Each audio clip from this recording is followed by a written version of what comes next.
Hi, I'm Angified. I started Angified Presents. We share the love of music. It has been medicine and therapy. Nothing else worked. It has saved many of us. With mental health, we need to open our eyes.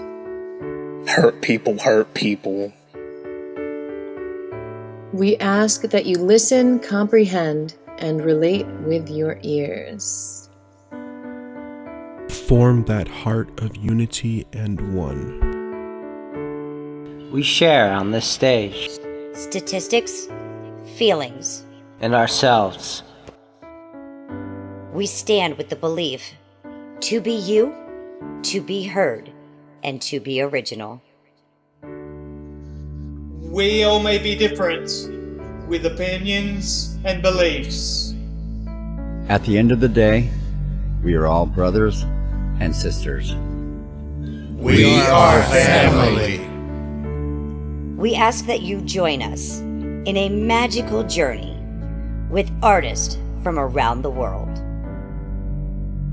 Open your minds, let in the love. And listen with your hearts. We all want a better tomorrow. Be one. Communicate and look out for one another. And then, and only then, will you find the world. We will find peace in all the world. You'll find the world. And you will find in this shining world. Heroes among us in every boy and girl. Many have been broken, red hearts turn black. Love will melt the ice and turn it back, and you will find the world. You will find the world. You will find the world. And when you find a place called home, where everyone is free to roam, a whole new world, a better place for our children's futures at stake. And you'll find, with music in your soul, laughter in your hearts, together we can grow a better place, with love in us all. And you will find, together we can save it all. And you will find, a place called home, where everyone is free to roam, a better place, a whole new world,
Rawr.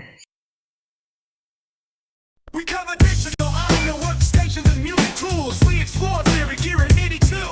How to rain, compose, and the art of arranging. Taking a look at AI and how the times have changed. On a PC or a Mac and even with a mobile device, we'll be talking about it all every Thursday night. From software to plugins and synths that entice. Dive deep into tech and let creativity take flight. Talkin IT. We're talking IT. Come and join in and have some fun. It's highly educational with a lot to learn. From bedroom producers to seasoned pros, we're breaking it down so knowledge grows. Whether you're a DJ or a beat making wizard, we got the tips and tricks to make your sound sizzle. Mixing and mastering, that's our jam. With the tutorials and tips on how much rap. Get the best quality from your setup and gear. Tune in every week and lend us your ear. We're talking IT. Come and join in and have some fun. It's highly educational with a lot to learn. We're talking IT. We're talking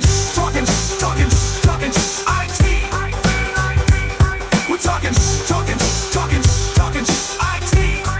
Every Thursday night on Angified.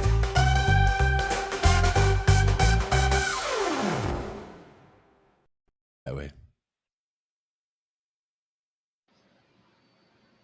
Well, hello, my friend. Hello. And how are you doing on this Thursday?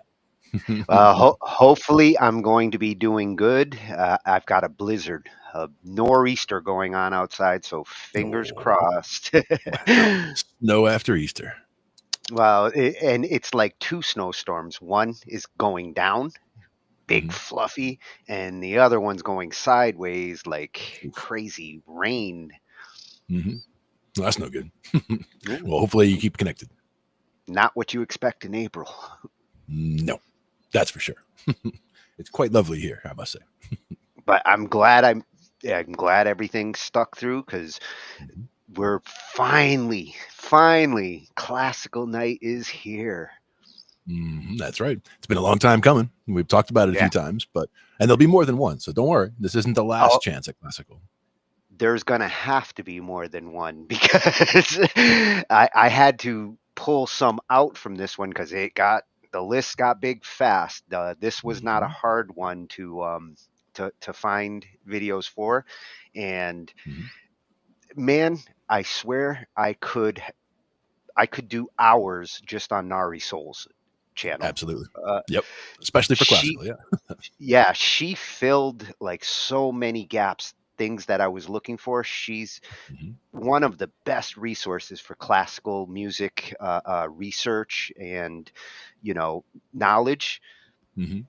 I couldn't just pick one. So special shout out to her tonight. Like half of the list is like her wisdom, her knowledge. She's going to help us get our classical on. Nice. Yeah, she's got some great stuff. I mean, I've seen probably a couple of the ones that we're going to be looking at tonight, but there's probably some fresh ones too, because I don't know that I've seen all of her classical videos. So, well, the ones that I loved the most, she has a whole bunch of different in a series of like how to play like this composer, how to play like that composer. Those are some of my favorites. Yeah. I wanted to put them all in here tonight, but I was like, okay, we're going to pick two. One that I know is very close to you, and one that's very close to me. Nice. There you go. And again, it's about the way she approaches it, but also just the way that she's able to communicate so effectively what makes it sound like that composer by just, whether it's flashing things up on screen, the way she, put the whole thing together, all of that just comes together really well. And she has real good insight into those particular composers' techniques. Like she explains why this composer stood out because of the way that they wrote, the way that they played. There's different reasons why composers stand out. Exactly. Let's take a look at what we have in the lineup. A couple freshie channels. The first one is a freshie, and I thought this was a good place to start when it comes to you know, those who might be new to classical music, wondering like, how to appreciate it, not just like shrug it off like, no, no, no, I like rock and roll or I like pop. Classical music has a lot to offer fans of these genres. Exactly. Classical is great. And again, it's where I started. I mean, I started with classical on the piano and kind of fell off of it, but in my music appreciation in general, over the years after that, I think the classical beginnings were very helpful in, both understanding scales and arpeggios and the way things come together. Not that I really looked at music that analytically back then, but I think now that I look back at the music, I'm able to drop things into categories a lot more easily and pick things up very quickly because of that beginning with classical and having that foundation. So it's a good place to start. For sure. Yeah, when my first appreciation was for rock and roll and ABBA, but sure. the moment I started playing, like my love for classical music, as soon as I got a keyboard, I was like, I want to play Beethoven. Like I wasn't thinking like, Led Zeppelin. I was thinking Beethoven. Yeah, which is great. A lot of great composers to look at. So Lifehacker, very cool channel that I actually watch a lot of on my other YouTube, and glad that we found something that we could bring in for this. This is the kind of channel where it's all about different life hacks, like little tricks to get over like depression or changing your mood. It really is about like life hacking. And some of those channels, it's also about efficiency, getting more done in a day, things like that as well. Yeah. And then we're going to the first of Nari, and this is a good warm up. This is the first video you showed me of hers, and it's the reason why I keep going back to her channel, because she does an analysis of emotion in classical music and how classical music really does have a lot of emotion in it that gets tied in certain ways. And as you can see from the composers up there, which composers really had certain emotions. Oh, sure. Some of them are definitive, for sure. Yeah. So she does a little emotion mapping here. Nice. And that's going to be at Nari Soul. And I wanted to include this one to kind of show the instruments back then that were, dominant. I mean, piano is obvious, like piano really dominated in classical music, but the entire orchestra and the development of the orchestra came from what was being written. And also, as I've done more as a sound guy over time, like my ear hears orchestral music differently than I used to. Like it used to just be, it's just all, one thing. But now my ear can say, oh, those are the violins and those are this. Like you'll be able to go to different parts and listen to what they're actually doing. So I get a different appreciation for it once I started to be able to pick apart music kind of in my head. Yeah, that's the beauty of once you start to appreciate it, you really start to see the effectiveness of like the strings or the brasses and how they complement each other in this giant arrangement. Exactly. And that one's in Freshy channel, the musicologist. Nice. Very cool sounding channel, huh? I like it. Same with this one. This is one that we actually visited before, but perfect video to kind of wind down the introduction into classical music, which is going through the different periods. And to be honest, I have gaps in here. Like there's certain periods that I'm not as fluent in as others. Right. Yeah, the earliest two periods listed there are ones that we did in a music appreciation class that I remember doing in college. We definitely focused on the Baroque period a lot. Yeah, well, the Baroque period was I swear I spent almost 2 decades just on the Baroque period. Yep. Yeah, that one's going to be coming from Enjoy Classical Music. The nice name says it all. Absolutely. That's what we're talking about tonight. Exactly. Oh, and this one was real interesting to me because, you know, when you look at titles for classical pieces, it's not like modern day where you just see a title and the title might explain something about the song or what the song's about, but you don't really see information about like what key or whether it's a sonata or an opus. And um, this video is going to kind of explain what's in a classical title and why they're titled the way that they are. Right. And I do love that they tell you what key they're in right off the bat, for sure. Yes. Yeah. And this is a 2-for for Enjoy Classical Music, because that channel's that good with the classical stuff. So another shout out there. This channel managed to make it in twice tonight. Very cool. But then we go back to Nari for the rest of the night. She dominates the second half of the show. A dominant second half. Yeah. The finale. And with these, we get more into some of the challenges of playing classical music and simulating it. And this one stood out as I was her different tutorials and videos.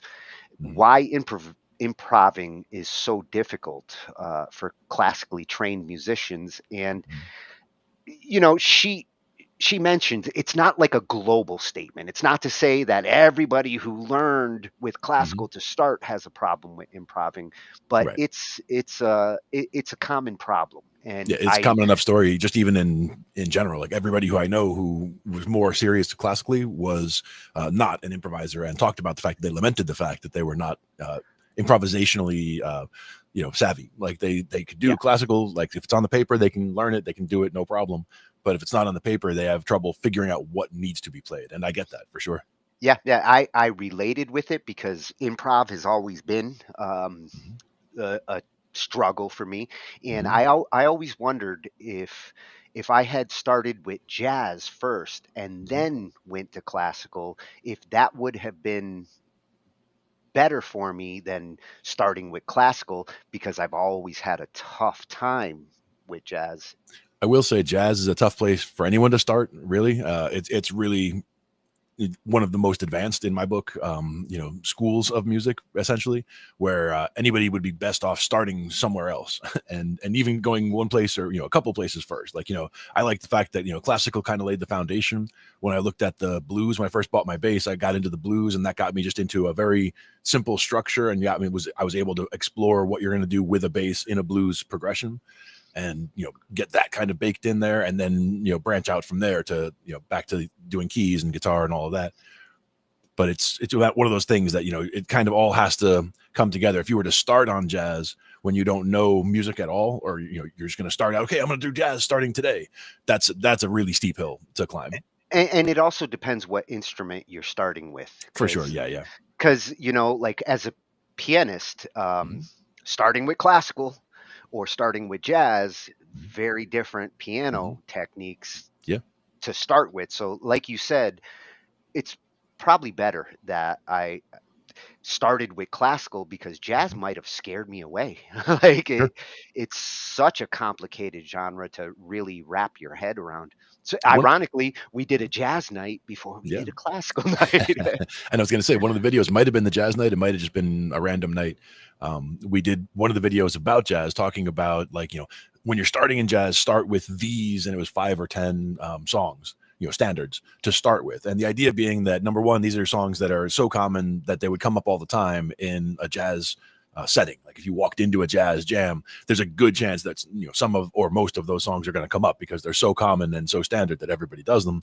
But also because in the order that they went, they were trying to teach little nuggets about jazz. Like you're going to hear this 2-5-1 turnaround all the time, so here's a song that focuses on that. And then different elements that you're going to hear in jazz. Each of these songs really kind of hones in on one of them, so that by the end of, if you learn those 10 and you get proficient with them, you really do have a pretty good toolbox to start out with. Because jazz has a whole lot coming, but that's a great place to start and get get things in the toolbox that you can then break out and use and recognize when you hear them in other songs, to make it easier to learn. Yep. And speaking of good songs, common songs to learn from, the next one, we saw part one of this. We actually covered that in another episode, and it was such a popular video that she ended up making a part two, Nice. variations off of Autumn Leaves. A good piece to show what she's going to show here, which is the styles of different composers. You can see all these composers here. She's going to show Autumn Leaves in each one of their styles. So same song, but approached with the techniques of the different composers. And it really is a good example to see like how the different composers would play the same piece. Yeah, it's one of my favorites of her, the styles of videos that she does, for sure. Yeah. I couldn't wait to see part two. I loved part one. Definitely. And to finish off, like I said, I love her videos of how to sound like this composer. They're so informative, and I was like, okay, Glenn's not gonna argue if I pick Chopin. No argument at all. My dad's favorite, one of my favorites for sure. Yeah, probably the most referenced of the composers that we mentioned constantly. Exactly, it all comes back. So we're going to take a look at how to play like Chopin, and then to finish it off, one of my all-time favorites, J.S. Bach. I mean, one of the kings. Excellent. So we're going to get to really see, like how these composers did what they did, and what made them stand out. Exactly. But first, we're going to learn about listening and appreciating. Well, yes, we have to learn to appreciate in order to appreciate. Exactly. And this one's coming from, I believe it's at Lifehacker. I think that's right. Yep. Yep, at Lifehacker. Oh, he got the good at name. Nice. Yeah, and like I said, this is a great overall channel just for, dealing with life and how to kind of hack your way through some of the situations. And if you don't know how to roll a joint, he's got a tutorial on it. That's good too. Good to know. Well, it's funny, because we've been looking at psychology of music, and we even looked at a couple weeks ago the medicinal, the uses of marijuana in music. So, yep, true. I will be coming back here, Lifehacker, because I can't roll a joint. So maybe you'll teach me. Well, that's why you have a machine to roll a cigarette. It does a better job than I do. But here we're going to learn to appreciate classical music and where to start. Like what would be some good music to start with to begin to appreciate what classical music is. Let us begin. Classical music. It gets a bad rap. That's mostly just because people aren't familiar with it. I mean, you can immediately tell the difference between Kanye and Madonna, but if I ask you who wrote better operas, Verdi or Wagner, you might be completely lost. I mean, I was. I'm Nick Douglas, and I too want to appreciate classical music more, but it can be hard to know where to start, so I'm here to ease your apprehension and help you find classical music that you'll actually love.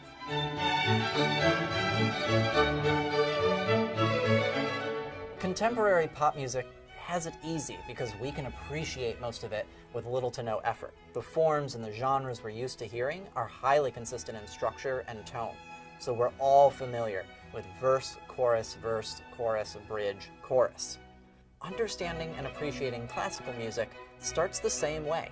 It's about understanding structure, context, and the trends, and having a healthy dose of patience. First, some vocab will help. Songs have lyrics. Pieces are just music. Pieces can be songs, but saying pieces will help you sound a lot smarter. Most classical music is cataloged using opus numbers. Opus is just Latin for work, and it's noted with an OP. Some composers have specific catalog systems named after the people who invented them. Mozart's works use KV, Bach uses BWV. So when you see Chopin, Opus 9, number 2, Nocturne in E flat, that means it's Chopin's 9th cataloged work, the second movement in that work. The piece is a nocturne, which is like a genre, a piece typically invoking a nighttime mood, and the key, or foundational scale of the piece, is E flat major. Now, none of this makes it easier to remember some of these very long titles. Naming pieces didn't catch on until much later, and many of the names we associate with famous pieces like Beethoven's Moonlight Sonata were just nicknames given by fans. The credit specifically for that one goes to 19th century music critic Ludwig Rellstab. The opening movement invokes a boat visiting, by moonlight, the primitive landscapes of Lake Lucerne. If you can't remember which opus is which, use your imagination and assign your own memorable titles to your favorite pieces. It'll give you a more personal connection to the music and will help you articulate what kinds of moods and images you're hearing. We have to talk in broad strokes because we have over 600 years of music to cover, but in general, there are 5 periods of classical music: medieval, Baroque, classical, romantic, and modern. Unless you're into Gregorian chants, we could skip over medieval music for now. The most useful place to start is with the granddaddy himself, Johann Sebastian Bach, or Bach Sr., or the Master of Fugues. Cool, so what's a fugue? Simply put, it's a music structure that was most popular in the early 1700s, and composers like Bach wrote hundreds of these to show off, experiment, and to have fun. It's a very technical staple of music. It can be very mathematical and formula-driven, so it really helps to know the formula. By and large, a fugue sounds like this. First, a musical subject is introduced.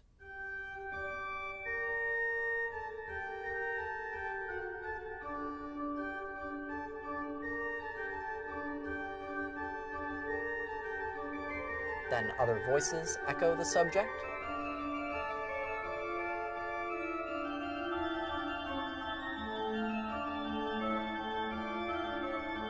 Then there's an exploration section that develops on the subject more broadly.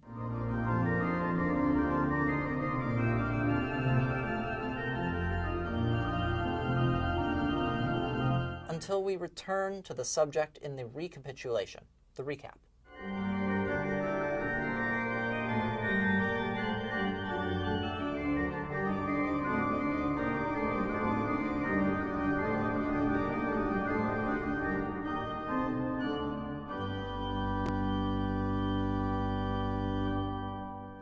When you listen to a fugue, decipher what the subject is, since the point of a fugue is to weave that musical idea into as many different combinations as possible. It might not be apparent on the first listening, so be ready to keep things on repeat. Understanding the structure and intention behind classical music makes appreciating and enjoying it so much easier. So tune into your imagination and settle in for some mind-bending music. And check out our Lifehacker Spotify playlist for a starter pack of excellent Baroque pieces.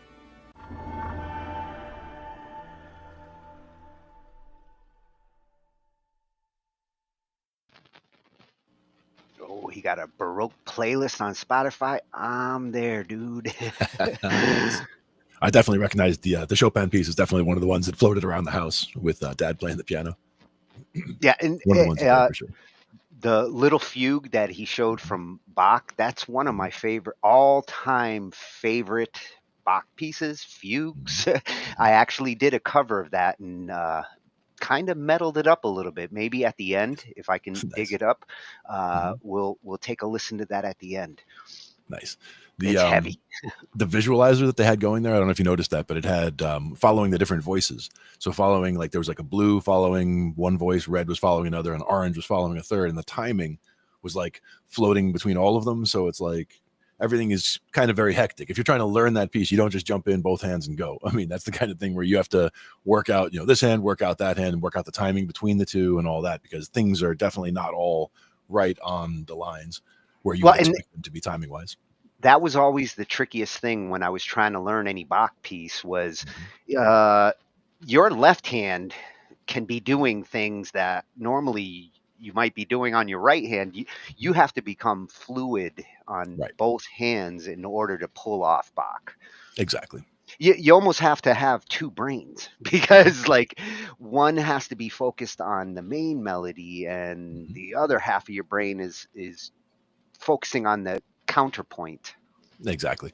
That's another place where totally separate style, but ragtime piano, like the timing to get the timing of ragtime piano is another one of those things that's very much you've got to have both hands really in tune with each other and be able to kind of separate in your head and do this with this hand and that with that hand completely separately. Yeah, yeah. And I like his point of use your imagination. If you really want to appreciate classical music, imagination really helps you to, because you have to fill in. There's no words. You fill in certain things, moods, what the song's really about, what it makes you feel. That comes from inside. Yeah, go for the journey. Yeah. Yeah, and I was surprised to hear that Beethoven did not name it Moonlight Sonata. That it got named in the, what did he say, in the 1900, the 1800s? I think it was the 1800s. He said, yeah. No kidding. That's new to me. Exactly. But the fact that they all have the official names, and then certain of them have that that quality to them, like with a bumblebee. I mean, that's something different. But each there's different pieces that have some kind of a name that just kind of sticks with them, like they said, that are given by the fans at some point throughout history. Well, and it goes to show you how, like, nowadays names matter nowadays in music a lot more. And he touched on a few things that we'll see in our later video about what's in a name. Mm-hmm. So Sounds good. That was that Lifehacker. Nice introduction into appreciating. Thought I heard that. Yeah, my headset. Got to get a new one. Sounds good now, though. So now that we've got an introduction into appreciating classical music, we're going to go to one of the best classical music appreciators on the internet, Nari Soul. Oh yeah. Huge fan. That's all I can really say. The best way to describe, I am a huge fan of her channel. She's on multiple channels. She really gives herself to the music world all over the place. PBS has a channel with some of her videos, but at Nari Soul, this is my favorite YouTube channel of all of them. Lots of great stuff there, and her playing is amazing. I mean, just the technique is incredible as well. And she doesn't just do classical, but she does she does look at it from a classical perspective, because that's the world that she came from, and it's always interesting to see how she interprets all music. Yeah, and she's definitely the analysis that she does, and again, the way she's able to break down the different styles, and in this case, the different emotions, and map them to different things. It's definitely worth checking out for sure.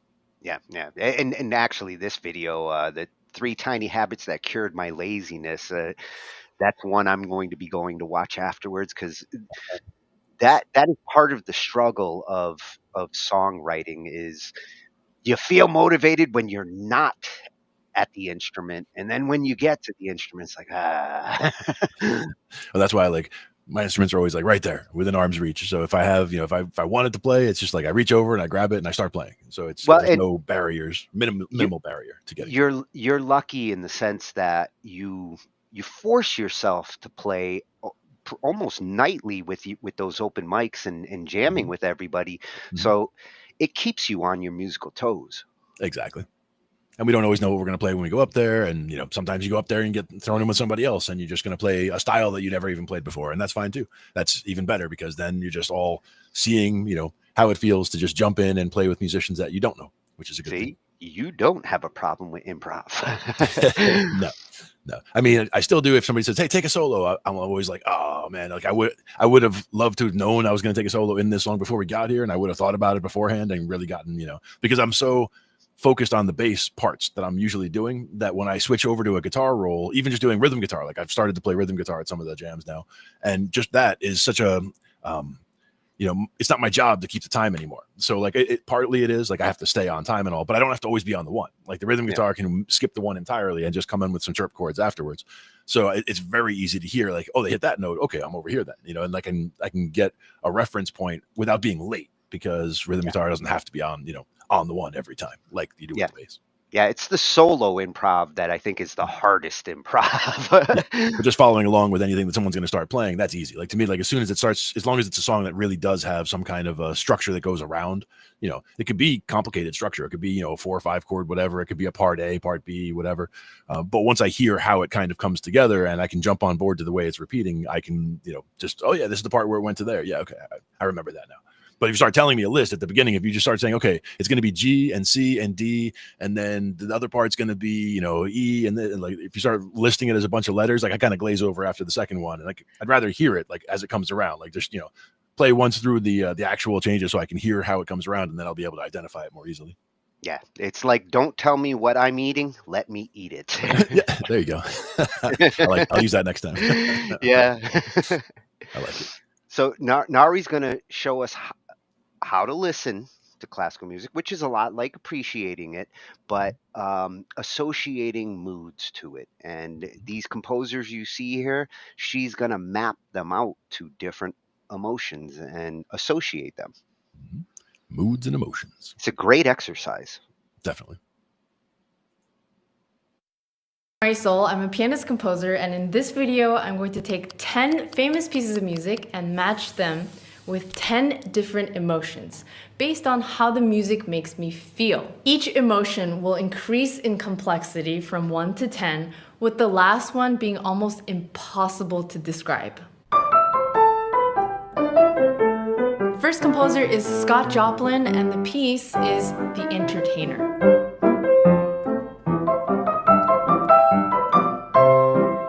We're gonna start off with one of the simplest emotions that we all feel: joy. If you just hear the left hand alone, it's already very jolly. Also, this is what we call a major scale, and this is commonly associated with happier sounding music compared to something that is a bit sadder.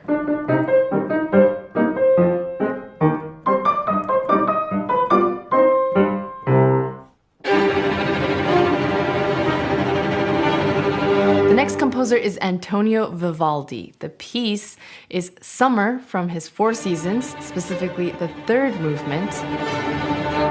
And this represents to me anger. In contrast to the Joplin, this is in a minor key, and you really hear the distress in the music, especially with all of the repeated notes. These downward scales are also climbing up.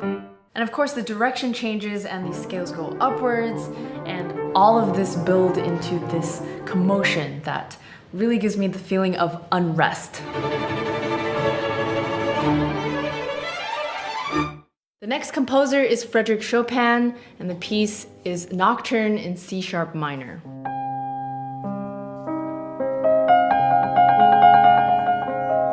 And this one represents sadness. There's a sense of longing in this piece because the melody really lingers on. These intervals going high up, there's a lot of pain in there. It almost pulls on your chest. By just changing one note from the E to the E sharp, we have a brighter sound.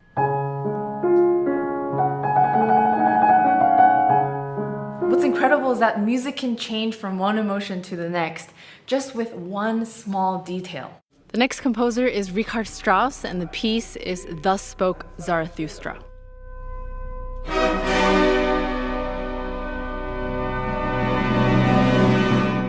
This represents triumph.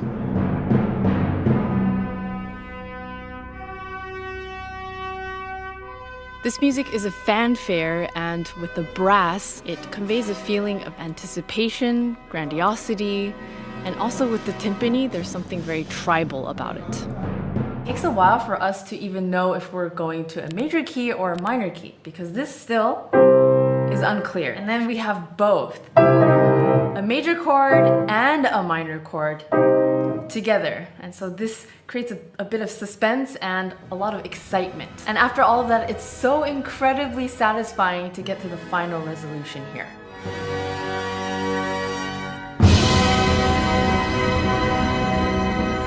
Before we move on to the next composer, I want to mention that I'm at the Elbphilharmonie, one of the world's most reputable concert halls, and I am lucky to be their first creator in residence.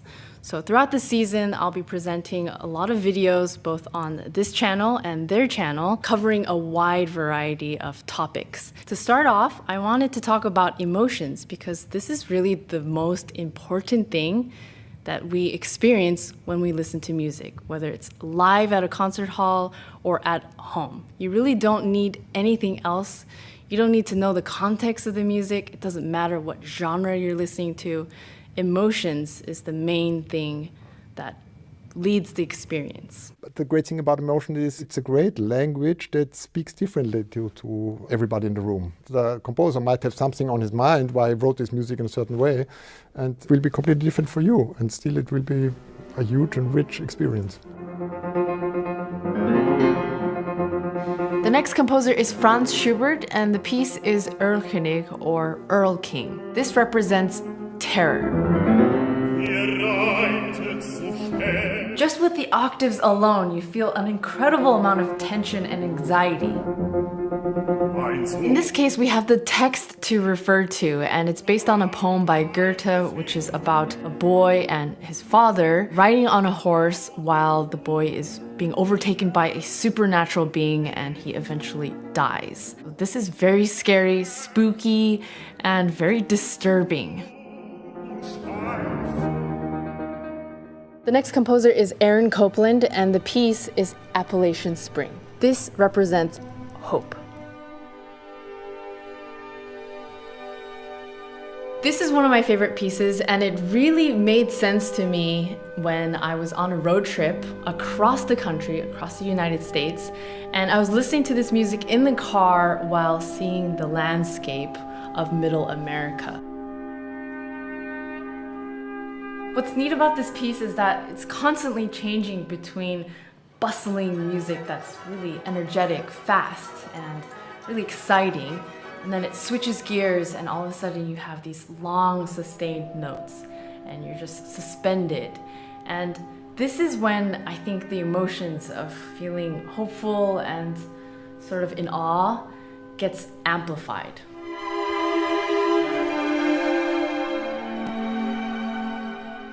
The next composer is Johann Sebastian Bach, and the piece is Chaconne from his Violin Partita No. 2. This represents agony. Right from the beginning, this piece starts off with a grand gesture that is so poised, so bold, yet at the same time reserved, and that's where I feel a sense of pain underneath everything and just the courage to maintain posture with agony underneath, with desperation and also acceptance. The next composer is Samuel Barber, and the piece is Adagio for Strings. And this represents devastation.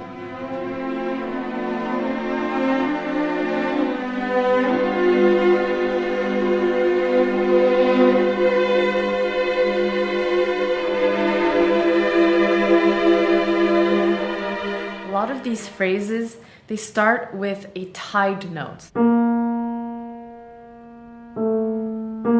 So this to me adds this sort of swelling inside where you're not really able to fully express something or fully have a sense of resolution or a sense of grounding. I find that this emotion is very complex. It's not just dark and sad, but it is very warm and enveloping, yet there's a sense of grieving in there, almost a hopelessness. And when the piece reaches a climax, it becomes extremely violent.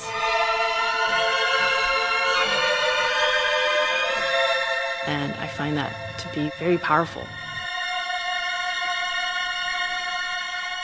The next composer is Eric Satie, and the piece is Nocien number 1. This represents numbness.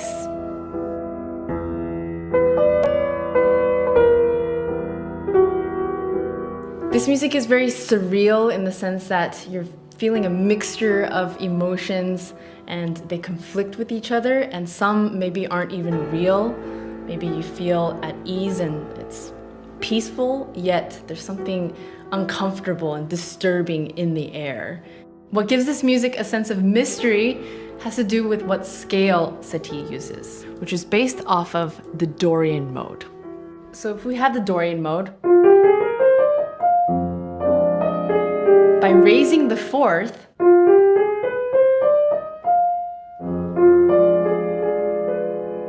to me it adds a sense of mystery and a sense of something disturbing in the air.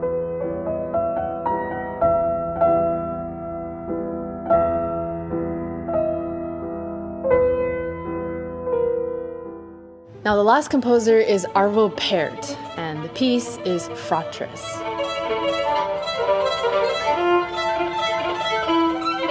This represents conviction. I don't know how to describe this. It's restricted, yet free, yet there's a sense of purpose. I think the fragility of it is so felt, yet it's so powerful, and there's this unmovable force. It's cold, yet so giving, and during the space, the silence in the music, I think that's when a lot of the emotions sort of come up. And every time I listen to this music, it really brings me inward. And I think this is a great example of where words really fail. It just makes much more sense to close your eyes and listen to this music.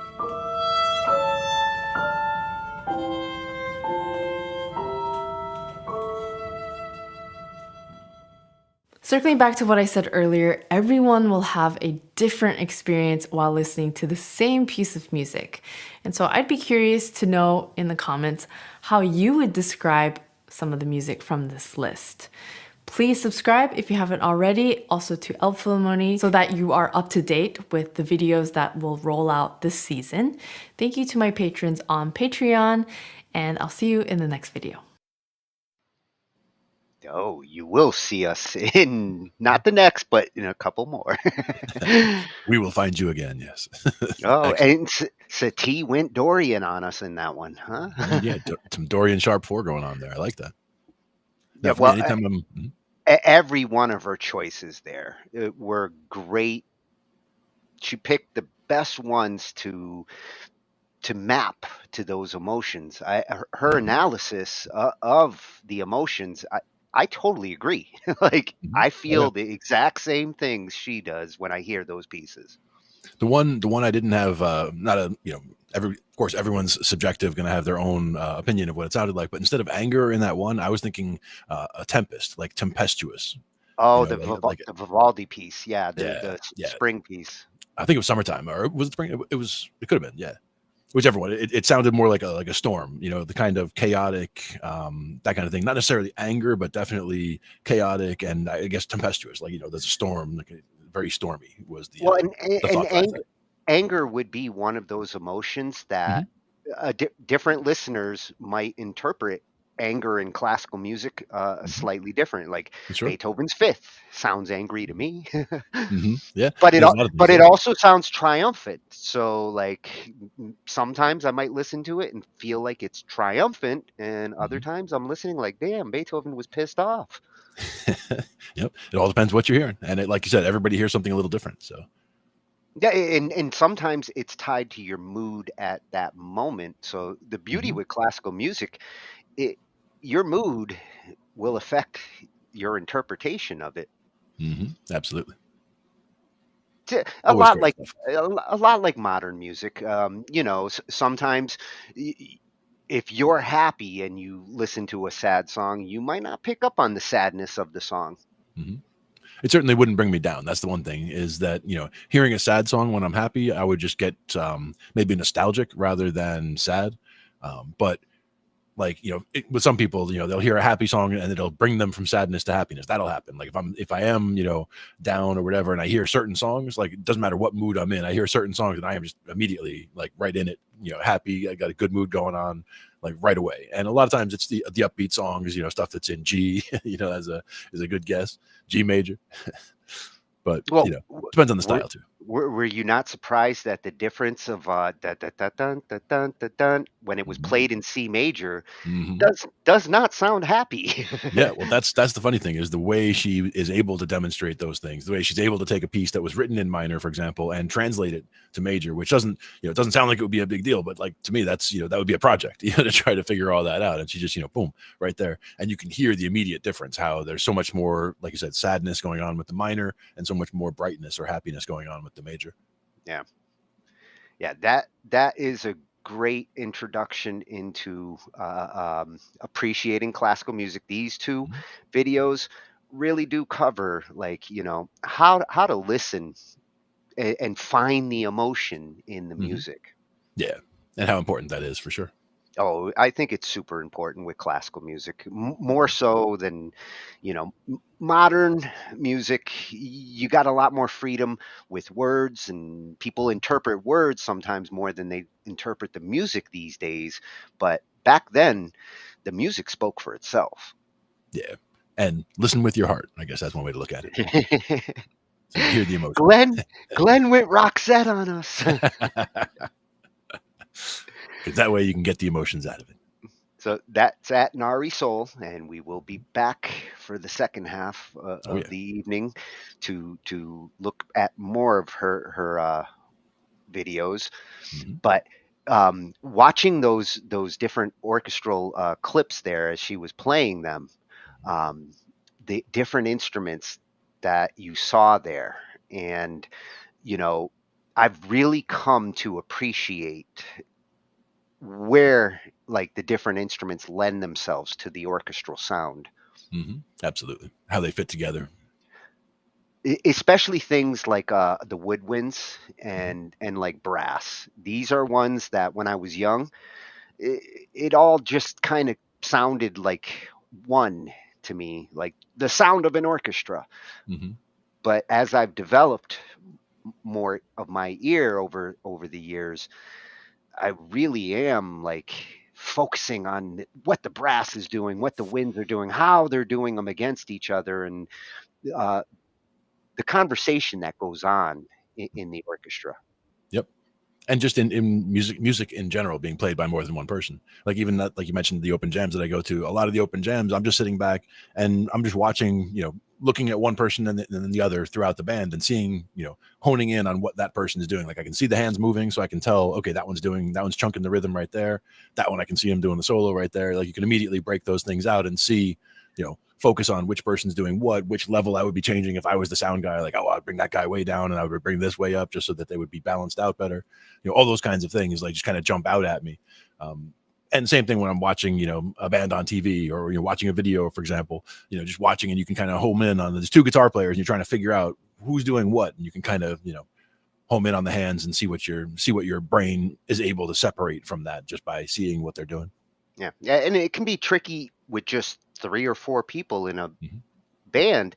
Can you imagine what it's like when you have, a whole orchestra of musicians? Exactly.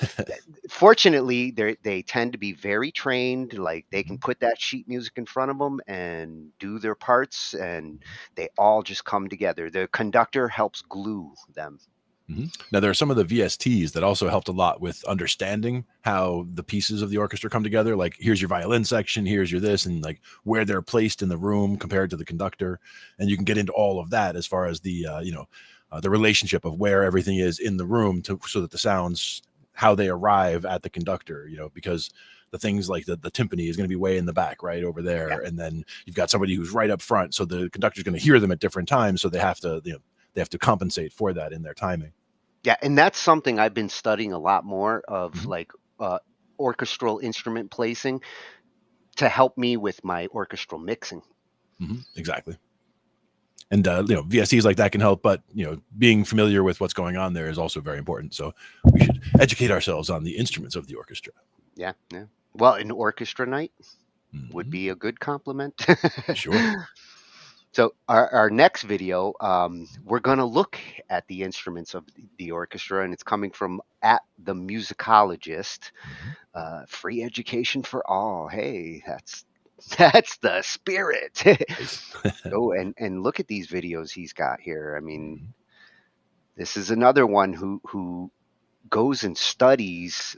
This is a little different than what you'll find on a lot of YouTube channels. Going after things like articulation. I love it. That's something that a lot of them don't talk about and should. The unspoken language, articulation. Yeah. And I needed a good video to help explain the instruments of the orchestra, and it's in the title. I like it. Let's check it out. Yeah, let's become musicologists.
Oh, I love those. they saved one of the best for last with the piano. Indeed.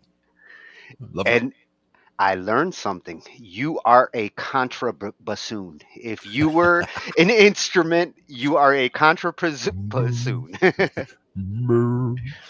or a Gotta get that. tuba. Yeah. My cousin played tuba when he was young, you know? Well, seeing all those different instruments, I'd have a tough time picking like my favorite or one instrument that I would say like stands out in the orchestral sound. They all lend different flavors to what an orchestra is. Like they started with the Beethoven Fifth as the transition music as they were showing them, and that's a great piece because throughout the entire symphony, you get to hear like all those different instruments at different moments showing themselves off. Yeah. And you got to love all those sounds. And again, just the dedication that every one of those people playing those instruments, if you have a live orchestra there, just think about every one of those instruments that you see in that huge plot. Like that's another person who has dedicated their time to learning that piece for that one that one little section. So they might even have like huge areas of the song where they don't play, and Yeah, then well, they have to know come in at the right spot when it's time. you got to give props to like the triangle and even the timpanis and certain instruments where they're just holding, waiting Yeah, for 43 measures of rest, and then that 1 minute I get to hit the triangle. or boom, boom, boom, boom. So you need to be in the right spot for that for sure. Oh, and I'd love to have a timpani setup like they have in the orchestra. Like, not just surround me with timpanis. I'll go nuts. Exactly. Get like some 4-stick stuff going on, like.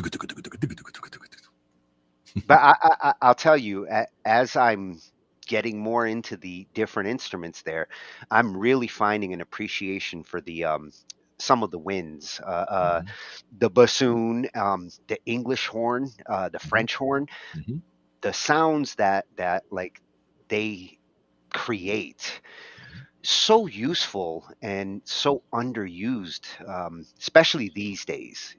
Back then they really did a good job of incorporating them. The composers back then, really wrote for all the instruments, but you don't hear like good French horns or English horns in modern music as much as I feel you should. Like I can think of some Pink Floyd songs where like the use of the horns really gave it, like made the song. Yeah, and that's the thing is it is a very distinct kind of a sound, and once you hear it, it's like, oh yeah, once you're able to pick that out in a song, all of a sudden you'll hear it other places that you necessarily might not have thought about it before. You might have thought, oh, I thought that was a guitar line or whatever. Some people don't really think a lot about what instrument is playing the line that they're listening to. When I hear them, for me it's like regal. I feel like I'm hearing music from the king, like at the palace. Sure. I mean, right now I have strings on it, but where would like you're saying the English horn and the French horn? I really do like the sound that they like. This would be the English horn, and this keyboard is very. It sounds very electric, but there's usually more breath to it.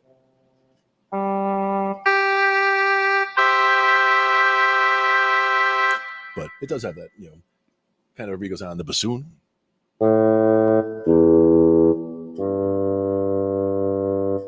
Yeah, the bassoon works great if you're making like music for cartoons and things like that. Yep. It's very animated. And even the clarinet for the faster parts, right? Yeah.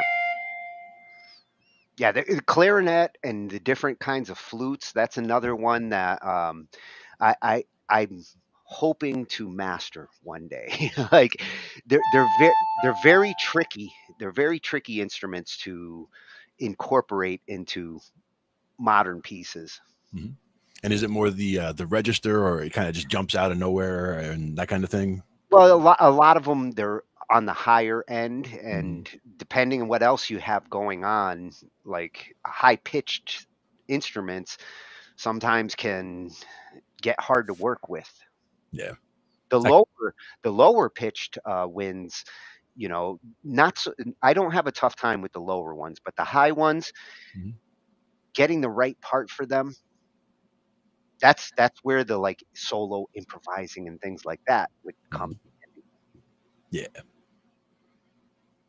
Very cool.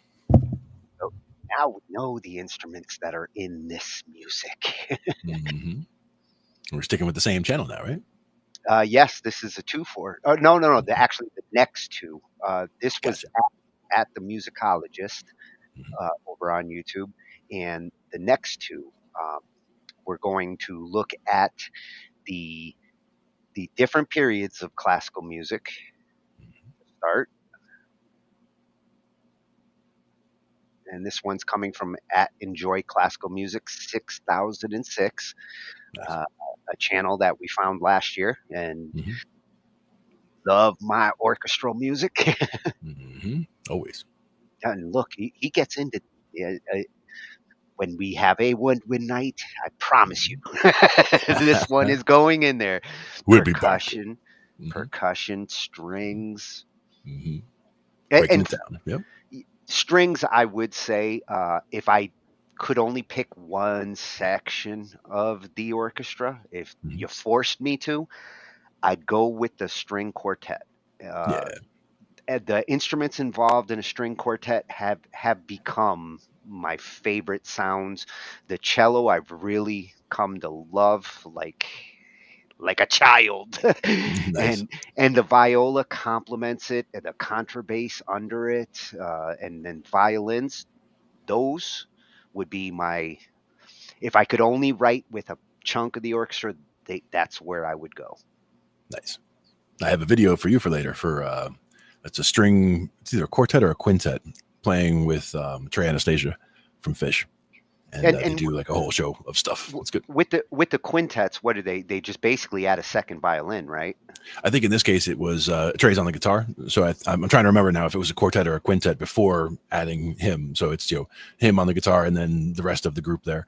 We'll check it out later. I'll have to remember the name of the, you know, the group that was either the quartet or the quintet, you know, before the addition of you know, Trey joining in. Well, you won't have to twist my arm. Yeah, no. You'll like it.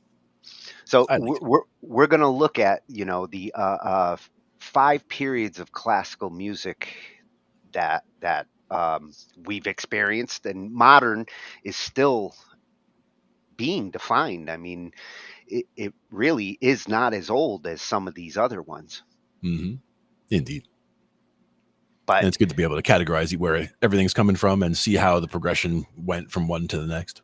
Yeah, in the timeline, because like I said, I've got gaps here. You know, there's certain ones that I'm very familiar with, and there's others where I didn't even place them in this order. If this is the order in the timeline, I always thought Baroque was the beginning, but the Age of Renaissance, I think, kicked it off.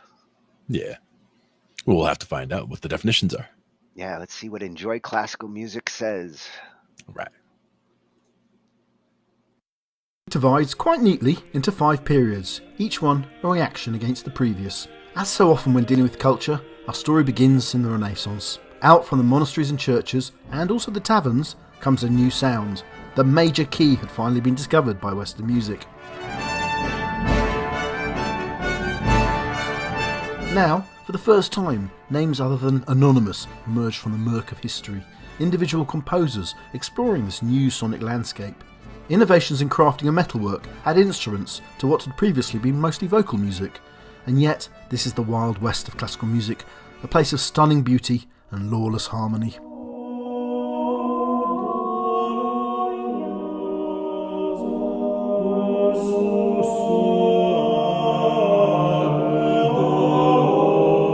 Masters of the age are Palestrina and then Monteverdi, who practically invents opera, as well as plenty more. All that harmonic exploration changes with the Baroque age, which codifies new rules of harmony and tuning.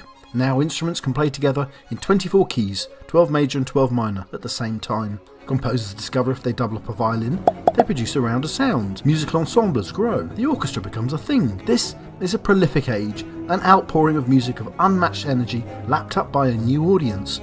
for this was now the age of public concerts as much as the private pleasures of kings and princes. This is the world of Vivaldi, Handel, and of course J.S. Bach. This is the age of the bigwigs.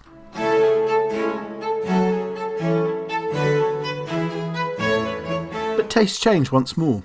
Where Baroque music delighted in complexity and detail, the new classical style emerges like a spring clean. Wig sizes shrink. Musical instruments are decluttered. Harmony is simplified with a dominance of the perfect fifth.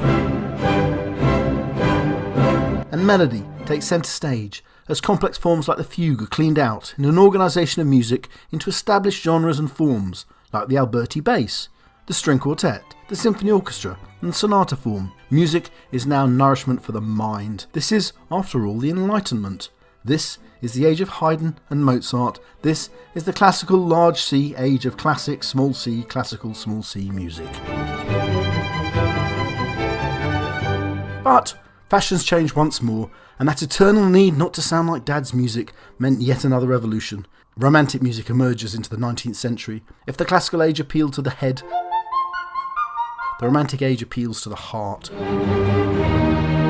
Composers start to struggle against the forms and genres of music established in the classical age, a struggle you can hear in the music of the legend that straddles these two periods.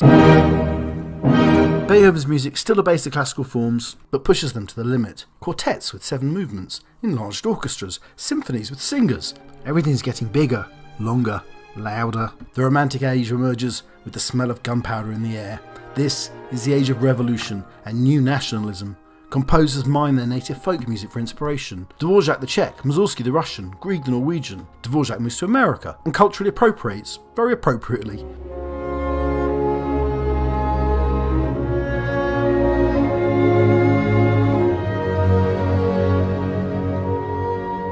The age fully emerges with the composers Richard Wagner and Johann Brahms. There's a silly argument between the supporters of these giants. It's an argument that looks ridiculous with the hindsight of history. The music of Brahms and Wagner sound much more similar than the music of what's about to come.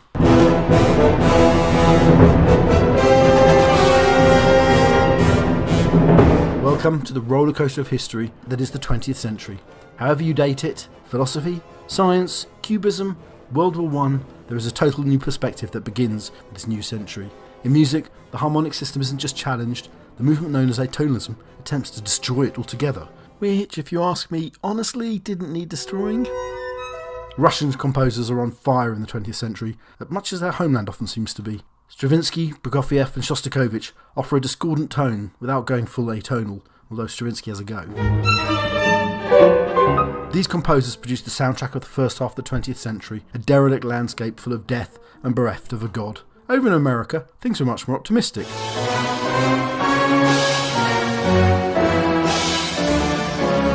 With Irving Berlin, Cole Porter and George Gershwin revitalising the song and helping deliver a new form of opera, the musical. Life is alright in America, if you're all white in America. So, there you go. 5 periods, each of which reacts against the previous, to offer vastly different sonic landscapes and unending pleasure for our ears. Please like and subscribe. Nice. Breaking it down nice and quick.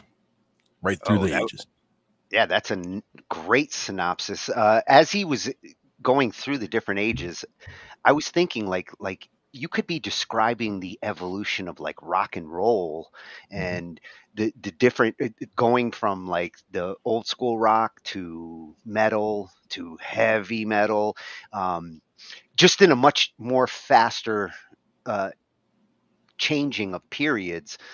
But when you look at like these different ages, what instigates the next age, it's interesting to see how like going from the beginning where there weren't as many instruments, and then as new instruments came into the fold in the orchestra, going into Baroque, and then as Bach defined like structure the way he did, shifting into classical, and then you saw the influence of certain composers who are like preludes to the next age.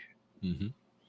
And the thing is, I don't even know if the ages are, they probably were not well defined at the time. It's more in retrospect. Like as we look back over hundreds of years, it's like, okay, we can say from here to here is a nice kind of slice where it all kind of goes together. And then something shifted not necessarily immediately, but over, this period it shifted and became this, so there's some overlap in the periods, of course, but it's much easier to describe the timeline for way back then now, like 500 years later, than pinpointing modern is one that there's a lot of debate as to, like, when did it officially start? And some people consider Stravinsky like the father of modern orchestration.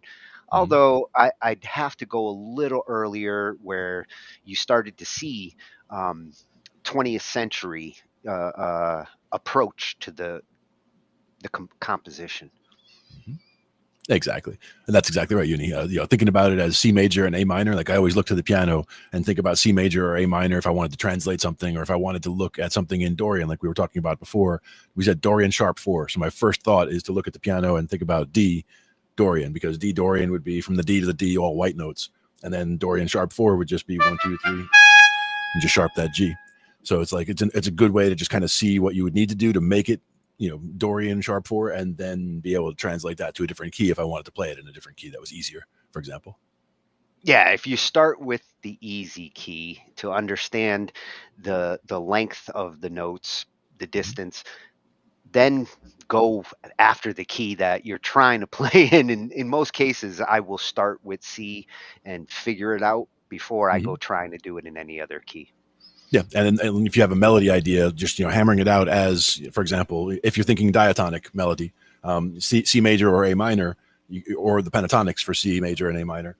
But if I wanted to do pentatonics, my first thought would be to go to the black notes, because then I can just do G flat major pentatonic, which is just all the black notes starting at the G flat, or I would do E flat minor pentatonic, starting same notes but starting on the E flat, and just think about it from there. And like if I had a melody that I came up with in my head,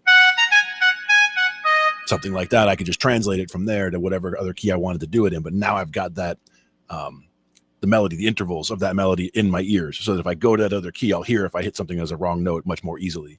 So it makes it easier to go, oh, no, not that one, and I can just find my way to the right notes to get it more easily that way. And Glenn is an official spokesman of the pentatonics. Yes, for sure. Pentatonics are amazing. Great for figuring out melodies and just, getting a quick idea and all that kind of stuff, and figuring out where you are, and you can embellish to make it diatonic after the fact. Or chromatic, get real fancy. Yeah. I'm having fun with chromatic approaches. Oh, yeah. Nice. So that was a nice summoning up of the different classical ages.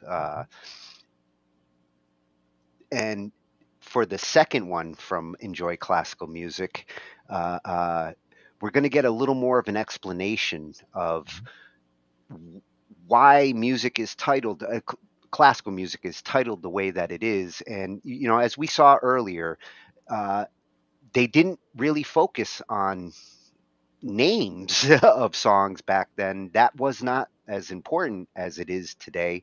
And understanding the pieces that you're looking at and what they mean to the composer's collection of works, this is going to help to kind of clear some of that up. And just in looking at that one right there, Opus 68, 68th body of work. I mean, that's a lot of work, because that's number 6 in the 68th body of work. So. Well, we are talking about Beethoven, so he was a proficient son of a bitch. Yeah, definitely a prolific producer for sure. Yeah. And I love that piece. Symphony number 6 in F major. But what's in a title? Let's find out. Yeah. What's a title worth? That bump at the end of the piece, the small print, those numbers and letters, they contain useful information. Now, I've been focusing on Beethoven's 6th Symphony, so let's start there. Full title: Beethoven Pastoral Symphony No. 6 in F major, Op. 68. First part, composer's name, Beethoven Ludwig van Easy. Next, the genre of music. This tells you the type of music you're going to hear, in this case a symphony. The symphony is a work featuring a whole orchestra playing together. A concerto stars a solo instrument or instruments playing with or against an orchestra. A sonata features a solo instrument, sometimes accompanied by piano. A quartet, 4 instruments. A string quartet, 4 stringed instruments. You get the idea. The genre is giving us a lot of information about the music that's coming. Next to the genre is usually a number, which tells you something. This is Beethoven's 6th Symphony. Here is Haydn's 106th Symphony. What does that tell you? Haydn wrote lots of symphonies. Beethoven, bless, never quite made it to double figures. Now, with this particular number comes a particular nickname, the Pastoral. I think of these nicknames the same way I do for royalty. It either means you're good, good, or bad, bad. With music, it tends to just mean you're good, good. A name, an epithet sticks because it's used a lot, so it's a sign that a particular piece of music may have an importance beyond simply its numerical number. For example, Haydn's Symphony 104 has a nickname, the London. Haydn actually composed 12 symphonies in London, but the moniker, the London, is a hint that this one, in my honest opinion, is the best of them. Beethoven's 9th is known as the choral because they're singing in it, and his 3rd, the Eroica, that's the heroic, after Napoleon, and, well, there's another whole video there. Anyway, you would assume that gets a nickname. Well, it does in Germany, where it's known as the Schicksal Symphony, the Fate Symphony. Here, it's known simply as the 5th. In point of fact, the pastoral epithet originates from Beethoven himself, who entitled his work the Pastoral Symphony or Recollections of Country Life. So it's a bit of a cheat, but the important thing is the nickname stuck, and that should tell you something of interest about the piece. Next, the letter, F major. That signals the key of the piece. A composer has a choice of 24 keys, 12 major, 12 minor, a choice which immediately tells you something about the piece. Music in a major key tends to be harmonically stable and therefore generally positive, happy, solid, grounded.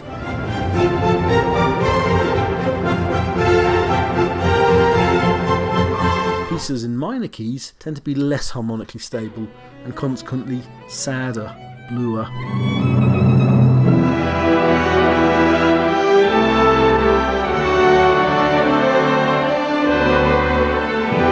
Choice of key can tell us more about the music. F major is a rather mellow key. As the subdominant C major, it lies harmonically below our tonic. Now that's a subject that requires yet another video, but suffice it to say, F major is a key with a grounded mellowness, quite appropriate for Beethoven's jaunt in the country.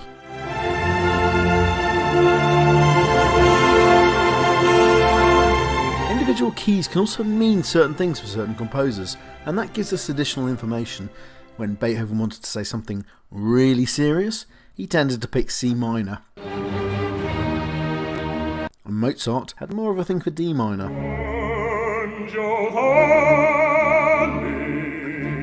Next, and finally, comes the letter number salad at the end. Now this is cataloguing stuff. Here, OP 68 stands for opus, Latin work, 68, i.e. Beethoven's 68th catalogued piece. Now this is useful. Opus 1 was Beethoven's first work, which he deemed catalogable, back in 1795, and his final catalogued work, 31 years later, was the string quartet, Opus 135. So Beethoven's works run from Opus 1 to 135. Opus 68 sits pretty much in the middle of his life, so odds are this is a middle period work, and bingo, the Pastoral Symphony is mid-period Beethoven. Group hug everyone. Anyhow, this cataloguing system can vary. It works much better after Beethoven's time, with most composers using the opus system. But before Beethoven, well, those composers weren't cataloguing their work for posterity as they went along.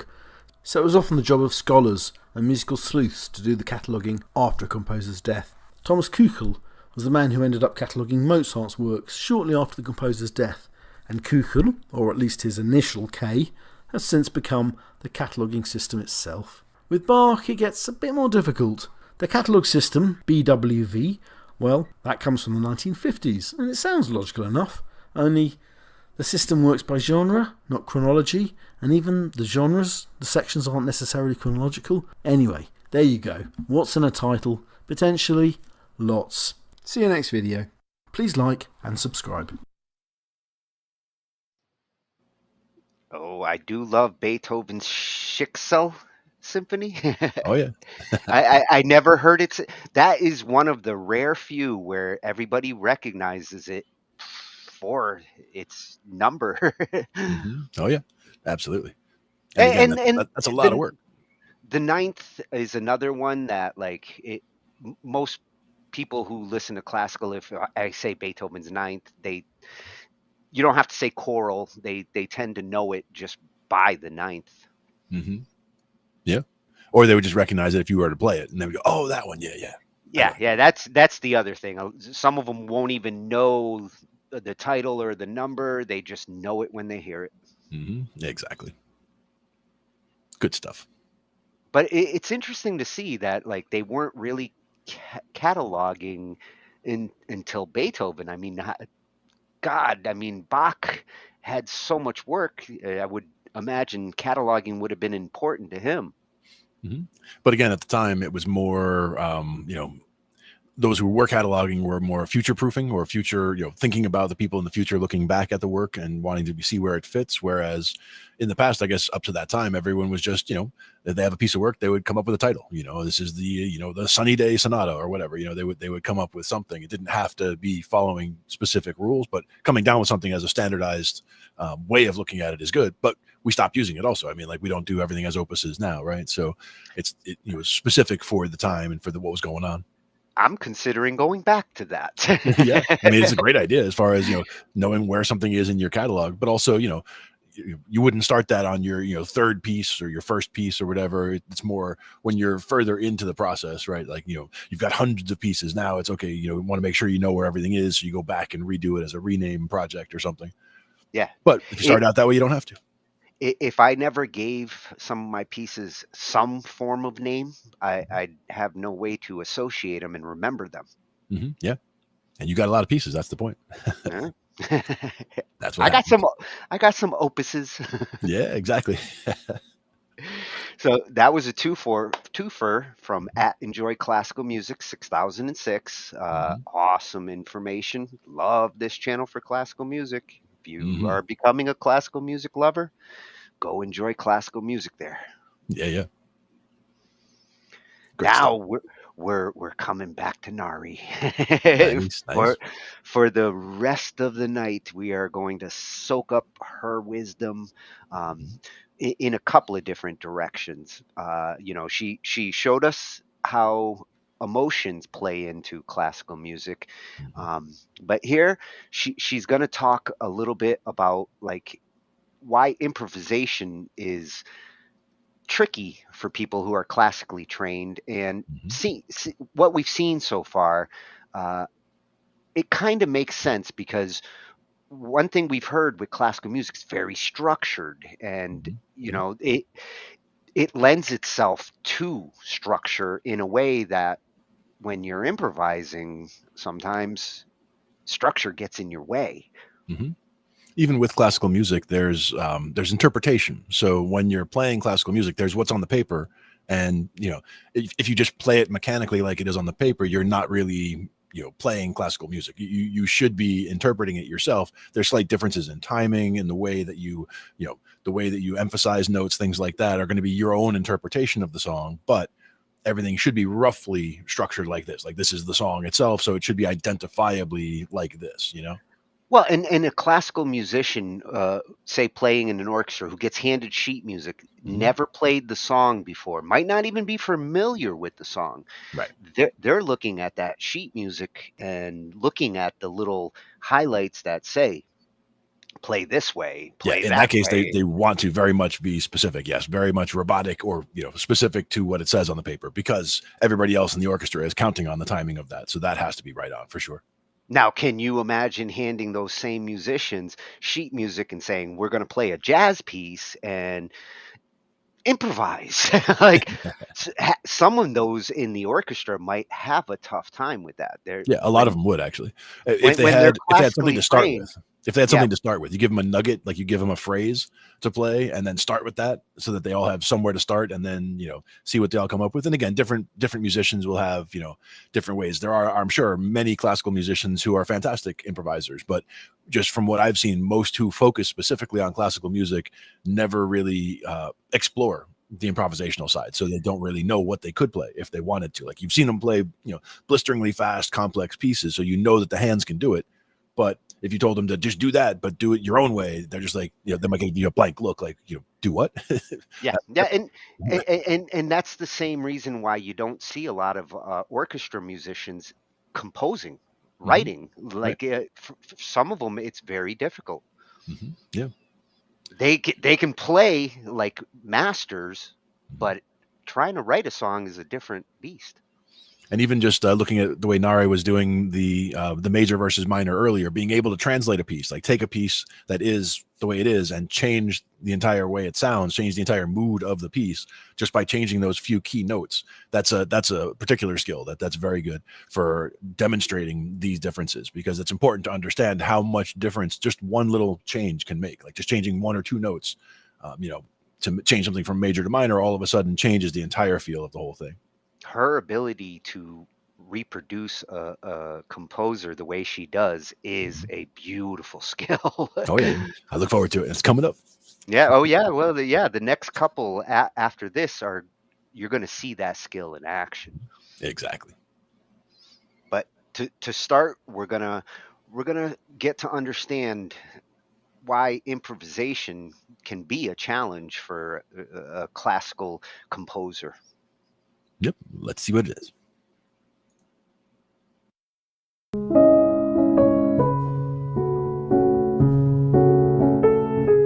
Why is it so difficult for classical musicians to improvise? Now, first of all, I'm not making a generalization and saying that all classical musicians are this way. This is definitely not the case, but I think it's still safe to say that most classical musicians that practice the music of the Western tradition, they have more difficulty with improvisation than musicians of other genres like blues, jazz, flamenco, folk, and so many others.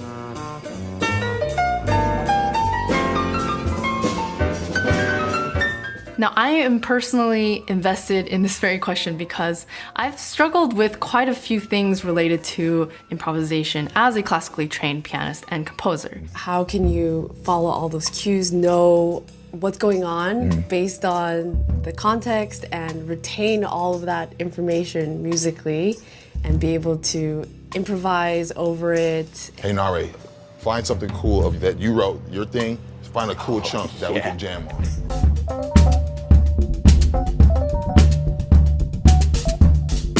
Wherever you go, I'll find you.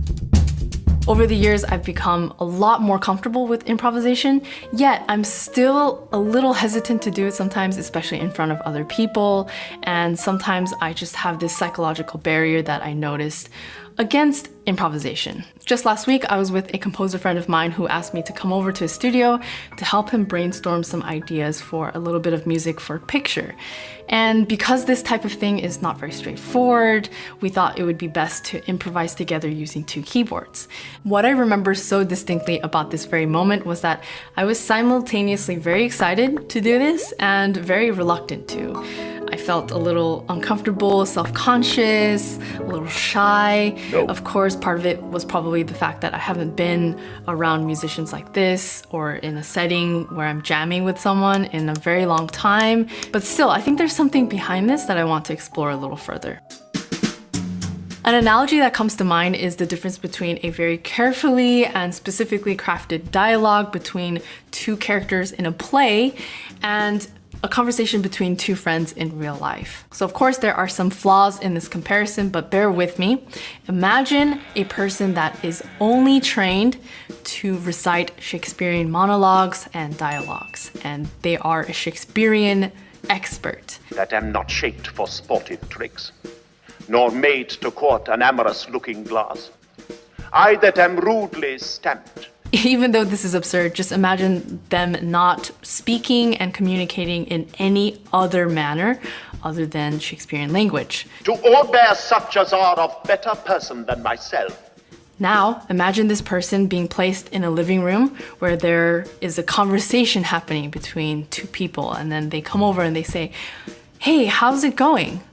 This very moment is quite similar, in my opinion, to a classical musician going into, let's say, a jazz jam session or any kind of jam session where there is a spot open for the classical musician to improvise. Now, even if what they're being asked to do is quite simple, just improvise on one chord or something like that, the musician can be quite stumped, just as you would imagine this Shakespearean person to be stumped. What am I supposed to say? How's it going? I know what that is, but I'm not trained, nor am I used to responding to that. And cry content to that which grieves my heart, and wet my cheeks with artificial tears. Another thing that comes to mind is that the typical classical musician is playing all this repertoire throughout their day. They're practicing masterworks, basically pieces that have survived centuries and are considered the top of its class.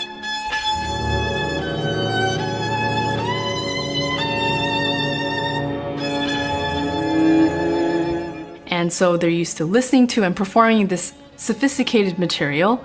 And now when they're trying to improvise, they have to go back to almost talking like a baby. They have to scale back and really start slow and start from a place that is not as sophisticated.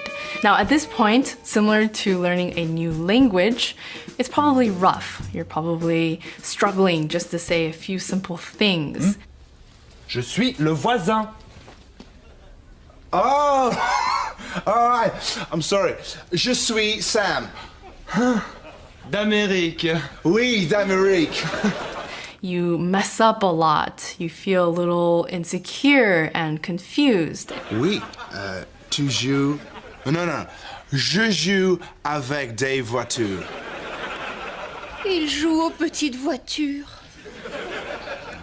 Because of this discomfort, I think a lot of classical musicians, like myself back in the day, don't feel this huge desire to go beyond that. Because in general, of course, we're not used to having people around us and inspiration around us that constantly remind us that there is something about improvisation that will deepen your musicianship. It will offer you a very different experience with expressing yourself and being in the moment, with being spontaneous and creative, all of these different things. It's just not valued as much in classical music. So naturally, you just won't want to get over this discomfort. There's not as much incentive, and the job description also does not push us to do that. It's important to acknowledge that improvisation was actually a much bigger part of the classical music tradition back in the days of Bach, Beethoven, Chopin, Liszt, Debussy, up until, even 100 years or so ago. Gradually over time, this has changed.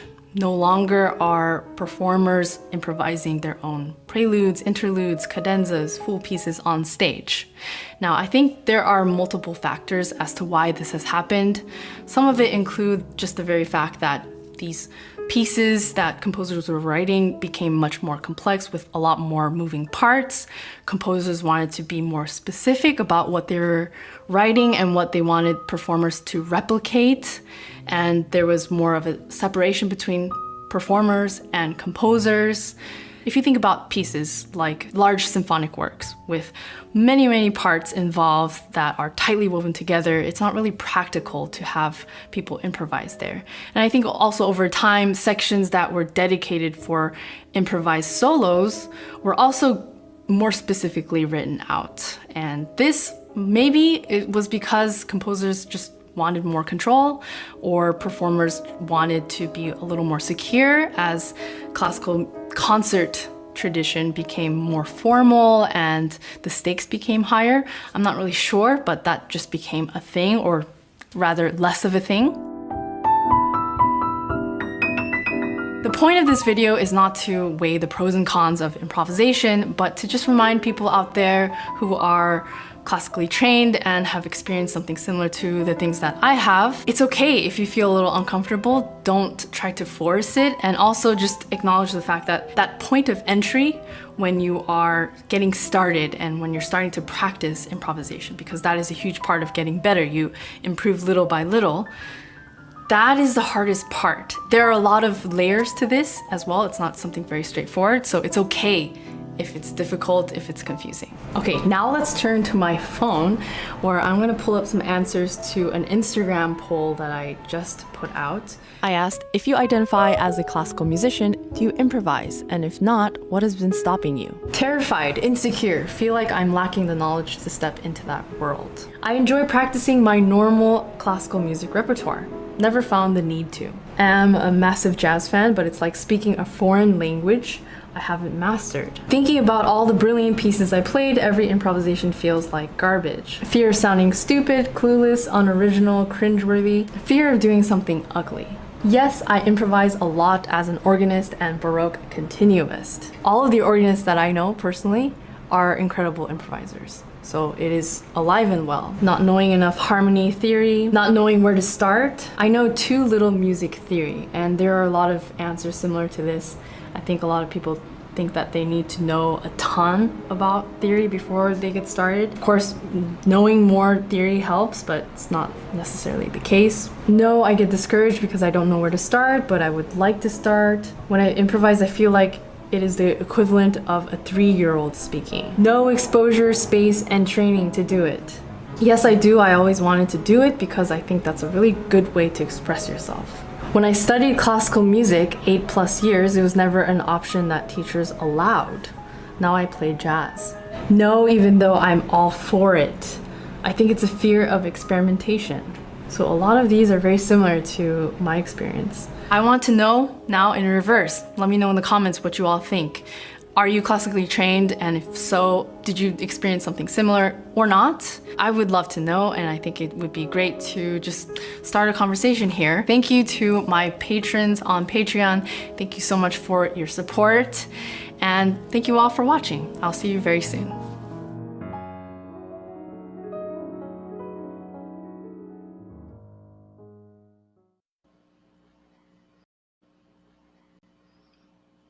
Man, it's hard to imagine her having a tough time with anything. She is so talented. I mean, for sure. And I do get it though. And again, that was one that I come back to my dad again. And, you know, he played for decades and played fantastically since he was a kid and was never a good improviser, never tried really to improvise at all. But when we would have a conversation, because when I'd started playing guitar and I would start to be able to just improvise something, I could just, you know, play something for him and he'd say, well, what was that? And I said, well, it was just, you know, part of this little scale, you know, put together with whatever, and talking about how we could try to translate that to just be able to, you know, freely play on the piano, because it felt like he would have liked to improvise, but that he was, you know, in that bubble of classically trained musician where he had the papers and, you know, you would learn from the papers and you would listen to, famous pianists who were performing the pieces in order to hear their translation of it, so that you could then have it in your ear, have it in your head, and then translate that from the paper as well. But the improvisation was never really part of it. And I always wished I could have, been more used to him for improvisation, but he still, like, he played piano, to the day he died, basically, every day, for 80 years, basically.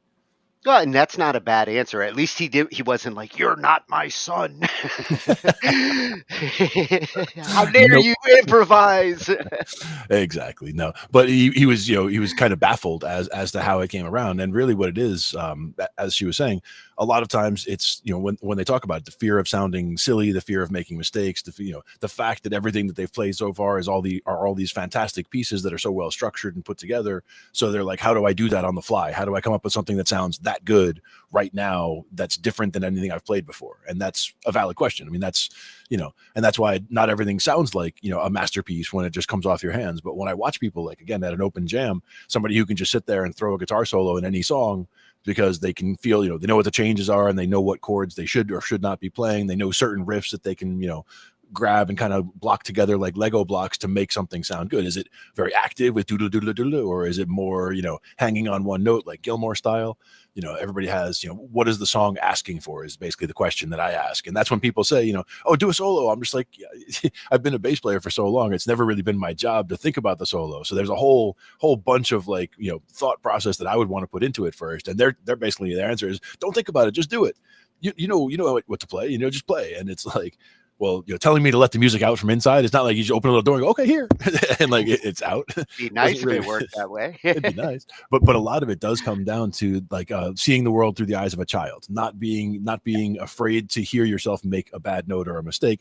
Ideally, you're not on stage in front of people. I mean, you're not trying. Well, ideally, you're not trying to do that. But she hit the nail on the head for me when she said, like, her problem with improvising was more when she's playing in front of people. Sure. Because I'll sometimes noodle and try stuff I don't normally try when I'm playing in front of people. But when I am actually playing in front of even one person, I have this, like, I freeze up on the improving. Sure. And I totally get that. I mean, I felt the same way with keyboard forever. I mean, people would say, they would see me play, like I could sit down at somebody's piano in their house and play a Chopin piece, for example. And they're like, oh, play something else. And it's like, I could play, I had a couple things that I could kind of pull out of the trick bag, but I didn't really have, like, I couldn't just sit there in the key of whatever and play whatever. I didn't have that going on at the time. Yeah. Now I just kind of fake it with pentatonics again, like I said. One of the things she mentioned there that really interested me, I think it's more of a piano thing than, because she's not wrong about, like, organists tend to have a different approach to the keys, and a lot of them, like she said, they're great improvisers. They're the ones who can play at sports games and go to the church and just play whatever that fits the mood. And especially the ones with the foot pedals. To me, that's getting to that like drummer level, using all four limbs at the same time and making something useful happen from there. Like having a bass line going with the feet, like doom doom doom doom doom, like have something going down there while you have both hands doing something else all over the organ.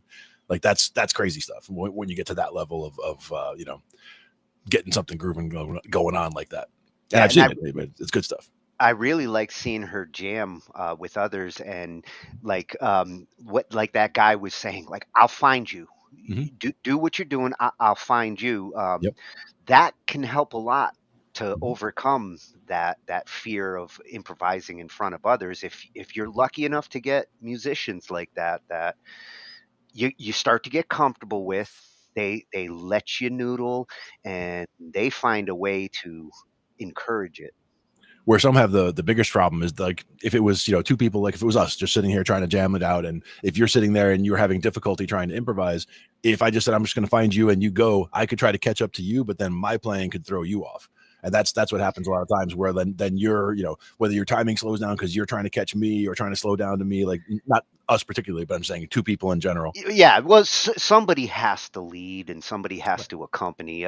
If the only way having multiple leaders in music works is if they're very synchronized in like their style, their approach. Like you can get two guitars that work great together. Def Leppard, great example of it. Iron Maiden. It's possible to have two guitars who do totally different things, but they do them in a synchronized fashion. But if you've got different soloists who aren't comfortable with each other, or they want to go in different directions, they want to do different things, it starts to become that noise she was talking about. Like the whole reason why a lot of the classical composers, it's hard to improvise in some of that is because there's already so much going on that trying to throw another line in that's improvising when you've already got 10 parts doesn't work. Yeah, no. And that's where improvisation would be more, again, for an emptier new structure. And that's where, like, a lot of times when we try to put down tracks, that sometimes when I go to the recording studios, we're just trying to get down like a bass track. We're not trying to have like the solo in there, maybe not the perfect words yet, but we're just trying to get like a structure idea. Like, oh, somebody had the idea for this kind of a groove with, this kind of a, chord rotation going on, and then we start just putting that into a thing. And it could be a verse that's going to eventually be a verse of a song, but we'll just play the same thing around and around for a couple minutes just to kind of get a feel for get in the groove. To get the groove going, try different things out, see how things sound together. If you want to, throw a solo in somewhere, but the idea isn't to try to get the final product out right now, but more to get ideas down that work in that style, so that later on when we listen back to it, we go, oh yeah, that song, and we can immediately jump back into it, because now we've got it recorded there, and being able to go back to what we did already is very easy. Because if I was the one who played it the first time, if I'm hearing it, I can sure as heck do it right now. It's like I can hear it, I can remind myself how it went, and just immediately jump onto it. So that makes it easier to be able to just, have things recorded as a reminder. So you could even just have one big file where you have, a chunk of this song, a chunk of that song, a chunk of this song, so that you could give yourself something as a kickstart to get you going into that groove. If you have difficulty just, coming up with something off the bat. Yeah, if you're new to like improvising, like I kind of am, I think the best approach is to just get a few, if not like one basic instrument that you're going to start, like get a good drum beat or something, throw a bass in there. That would be enough for me to start working with it. If you add guitar and other parts, improvising gets tougher and tougher as you start to get multiple layers. So start like with the basic layers. And I would actually go with something like a jam track, like just for practice purposes. I would start with something like, you can go online, you find a million jam tracks out there, and the jam track, the idea is that it's the structure of the song. It's everything except the solo. So like, here's a nice chord progression that just keeps going around and around, and, might build, and like it might show you on screen what the chords are coming up or what scale you should be using for, this section of the song. So it kind of guides you through it. But those are hugely helpful for learning how to solo, learning what you need to play, because those are just a song without the solo or the vocals, and the whole thing just keeps going for you. So you can be playing the vocal line or the melody, or just making up your own stuff over top of something that is a fully structured song. If you just start from drums, it kind of gets some people to get overwhelmed, where they're just like, okay, and now what? Like, when they start hitting a note and like, okay, now what? Like, they don't know what should be next. And I get that, if you don't know what to play, sometimes you get, you're frozen and you don't play anything. Whereas, to me, it's like explore, just start playing things and see what sounds good and what doesn't, Yeah. If you're lucky enough to have one of those arranger keyboards that we looked at last Yeah. week, those arranger keyboards are great for practicing improv on top of, because they'll come with like different styles, and you got some drums, you got some bass, a little bit of like rhythm going on, and an arranger keyboard will let you practice all night. And even this, little Casio that I have over here, just by putting it into a Casio chord mode with the bottom, quarter of the keyboard, I can just do chords, so that if I wanted to play along, instead of having to, it's a cheat way. So instead of having to use all three fingers to hold a chord for things, I can just, for a D chord, I can just hit one note and I get a full chord. If I wanted A minor, you just have to hit a note and then a second note, and it'll give you something like that. Depends on what you're trying to do. But it makes it easy to kind of go around with, like you said, just figuring out a chord progression. You can kind of work it around that way, and then it's easier because you're only hitting one note or two notes with the left hand, and you can then use the right hand to do everything, to get a melody or little chords or whatever. Yeah, and if you don't have an arranger keyboard, a product that I used way back when, Band in the Box. That is an awesome piece of software for just like setting up a groove and then go nuts on top of it. Exactly. Same idea. Basically that was a jam track in a box that you could, programmable jam track in a box.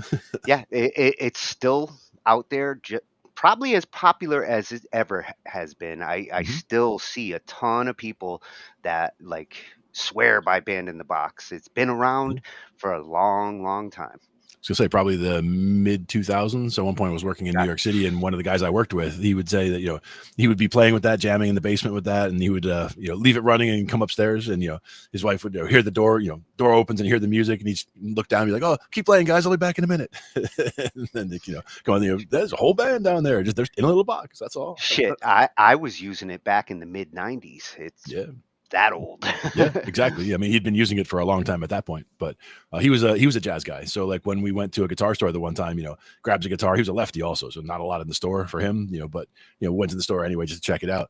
Grabs a lefty guitar off the wall, starts playing, and he's like, yeah, whenever I pick something up, it just sounds jazzy, because he's a jazz player, and it was true. Like he just picked it up and just started noodling something, and it immediately sounded like jazz.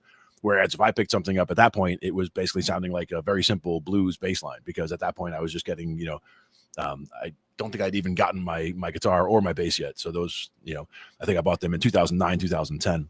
So well, you tend to get a like Grateful Dead sound. yeah, sort of. Try to stay on the pentatonics. Usually I keep it kind of simple on the pentatonics and go from there. And like I said, make it more fancy as we go along. I'm starting to figure out, spots where I can put things in there to make it sound a little fancier, so that it's not just a pentatonic run. But at the same time, a lot of times I don't, need to solo a lot because I'm usually playing bass. So you know, and when I do grab the guitar now, I'm just trying to fit rhythm and trying to do little things like Bob Weir would do in the Grateful Dead, because you got Bob and Jerry on the two guitars. You know, someone's doing more of a solo and someone's either hitting chords, but they're not just hitting block chords. They're a lot of times they're hitting a little phrase or a little lick or a little riff. And that's where you get, you know, getting those into my vocabulary so that it doesn't sound like I'm just hammering the same chords out all the time, so that the rhythm guitar sounds like I'm actually doing things.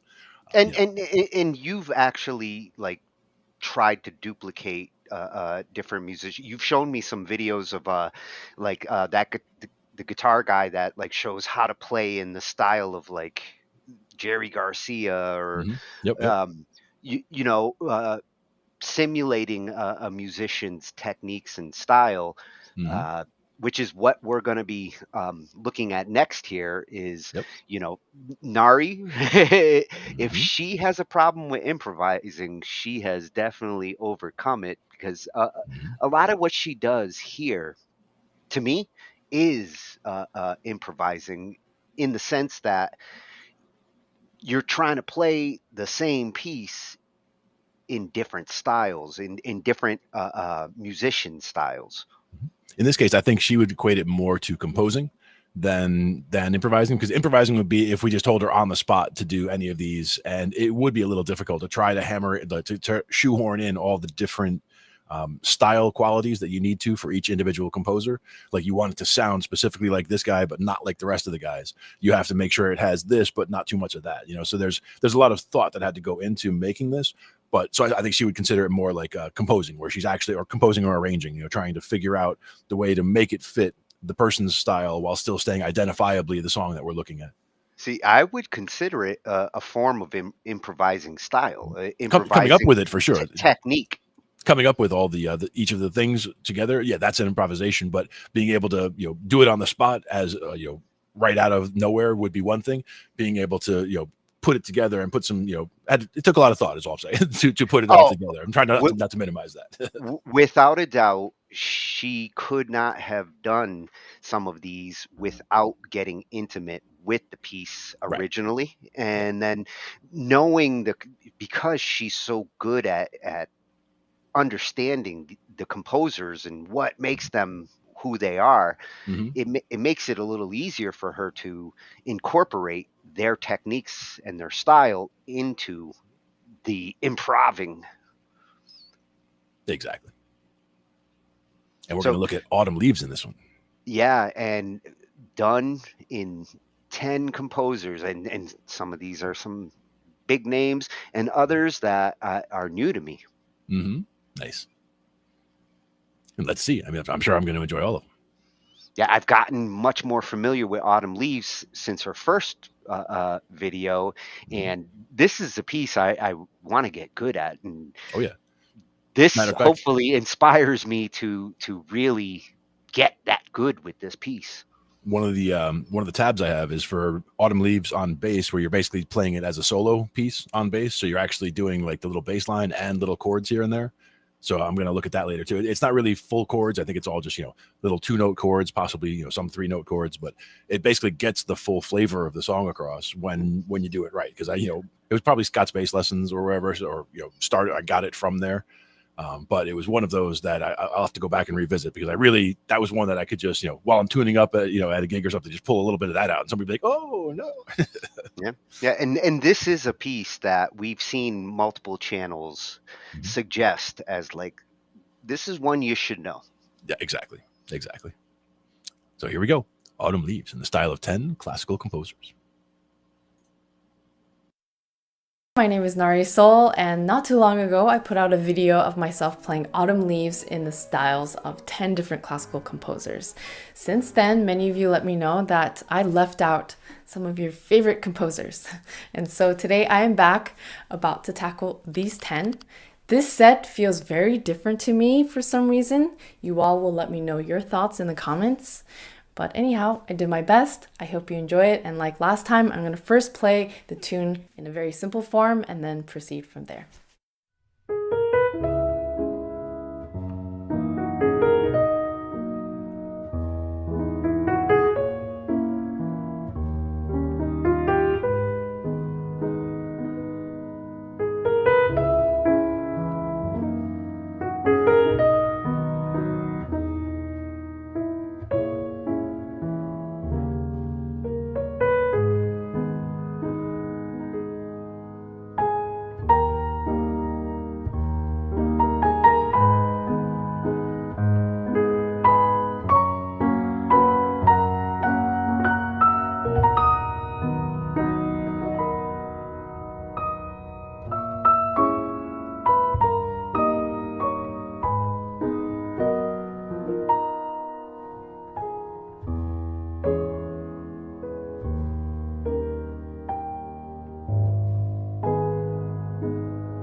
Thank you so much for listening. If you are interested in the PDF of both this set and the last one, they will be available on my website and to my patrons on Patreon. Thank you so much again, and I will see you soon. Oh, jazz hands. Jazz hands. Awesome. When she was doing the Satie one, I was like, I'm surprised Satie didn't go Dorian. But instead, he went augmented second and diminished ninth. So again, like she picks up on some of the nuances of the composers and what they might do a little different. And to think that all of those were, the same structure, essentially the same thing on paper as far as the song goes when she started, and just made them all into such different speeds, and again, so much space in one, and so so many notes crammed into another one, just because of their styles, the way that they actually write. Very cool. I really felt like I was listening to different pieces there. Like eventually, like the song faded away and the composer was what I was hearing in the variation. Exactly. And And I being able to love, see the interpretation that she does, that's awesome. Yeah. yes, those little pop-ups, that's so educational when you're seeing it on the fly. Oh, not enough room for trills, and those composers, some of them like their trills. And the hand crossovers and the lower register rumble and all that kind of stuff, like using those techniques to make sure to get that signature sound for those composers, and just be able to you see them as they happen, you recognize them immediately, and there are things that would help you to recognize those composers in the future. If you watch those a couple times, you'd be in a great spot to be able to see even what something is similar to, even if it's not the right composer. You'd say, oh, that's that's similar to the way that whoever, like oh, it sounds like Rachmaninoff, but it was somebody else. And, you could see the different aspects of the different composers.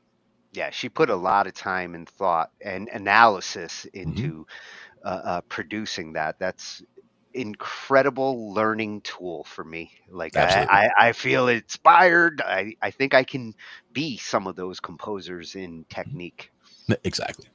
And being able to look through those lenses, be able to see a piece and think about them in the style of a certain composer, even just as a starting point. Like, you might not want it to sound completely like that person the whole way, but you're like, oh, I want it to start off kind of like Beethoven or whatever. Like, you have an idea. I want to understand what makes Beethoven Beethoven. I don't necessarily want to write a piece exactly like him, but I want to know why his music feels the way it does.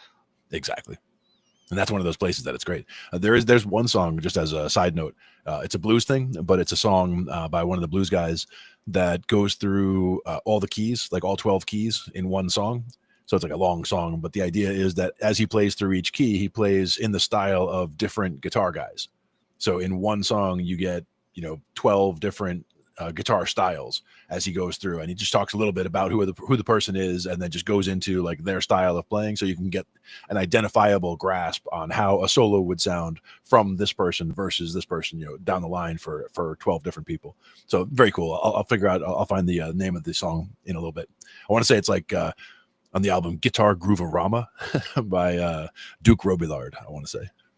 And I think that's the song name also, Duke or the Guitar Grooverama. I'll have to find it later. We'll listen to it later and check it out. That sounds like a rock and roller. Duke. Duke. Yeah. Blues guy. Old blues guy. That was an awesome example of variating a piece to different composers. And for our last two, we're going to look at two composers that are close to our hearts. Yeah, absolutely. Chopin, definitely That's me. being one of them. Yep. And I am really interested to see like her interpretation of Chopin's technique and how she sees Chopin as a composer. Indeed. So let's check it out. How to sound like a Chopin. It's the waltz edition. Nice.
I would record just her piano hits and turn them into drums. Exactly. She could finger drum like crazy. Which I think she did at one point. I think there's one video in her library where she takes, I think it was Chopin too, and she feeds it into a drum, a Nice. drum machine. Take that MIDI and use it. Yeah, I was like, oh, damn, I got to try that. Exactly. Get some crazy drum out of that. Watching her fingers in action just inspires me. Indeed. Indeed. And I do feel like she's channeling Chopin there. Exactly. Oh, and you got your happy birthday. Yeah, exactly. With the little hat on and everything. Now we do have one more style to cover. Yes, and this one is, I guess I would say my favorite composer. I mean, I do love Beethoven. He was the reason why I got into piano. But get off my Bach. Exactly. Bach is definitely the one that really got me writing more so. Learning more musical techniques, like understanding the fugue, was important to me. Yeah, for sure. And as a style, I really do like the fugue also. Well, after we get done with this one, I did manage to dig up that little fugue that we heard earlier, and Nice. we'll finish off with a heavy metal rendition that I did of the little fugue. One of my favorite pieces of all time. Very cool. But first, how do we sound? Like Johann Sebastian Bach. Yes.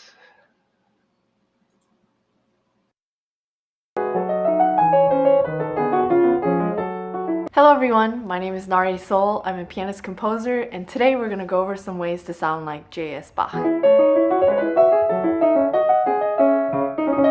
First off, we're going to choose a motive.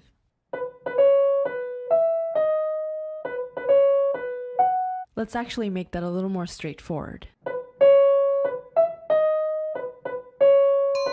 Once we identify our key center, we're going to get familiar with four-part harmony. With this in mind, we're going to favor polyphony over homophony. In other words, multiple lines make up the harmony rather than having chords that accompany the melody.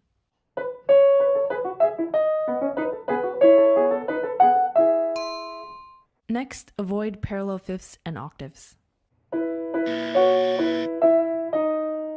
Get familiar with suspensions. Use sequences. Stick with an organized grid-like rhythm.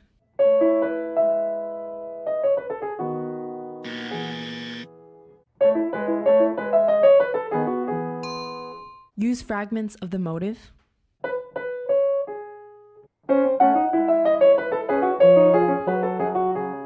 Especially to have imitations between the lines.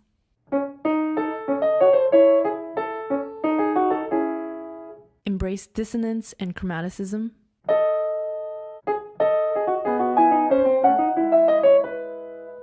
Add ornaments to taste. And now put it all together.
So I hope you enjoyed that. Thank you so much for watching. Please subscribe if you haven't already, and I'll see you in the next video.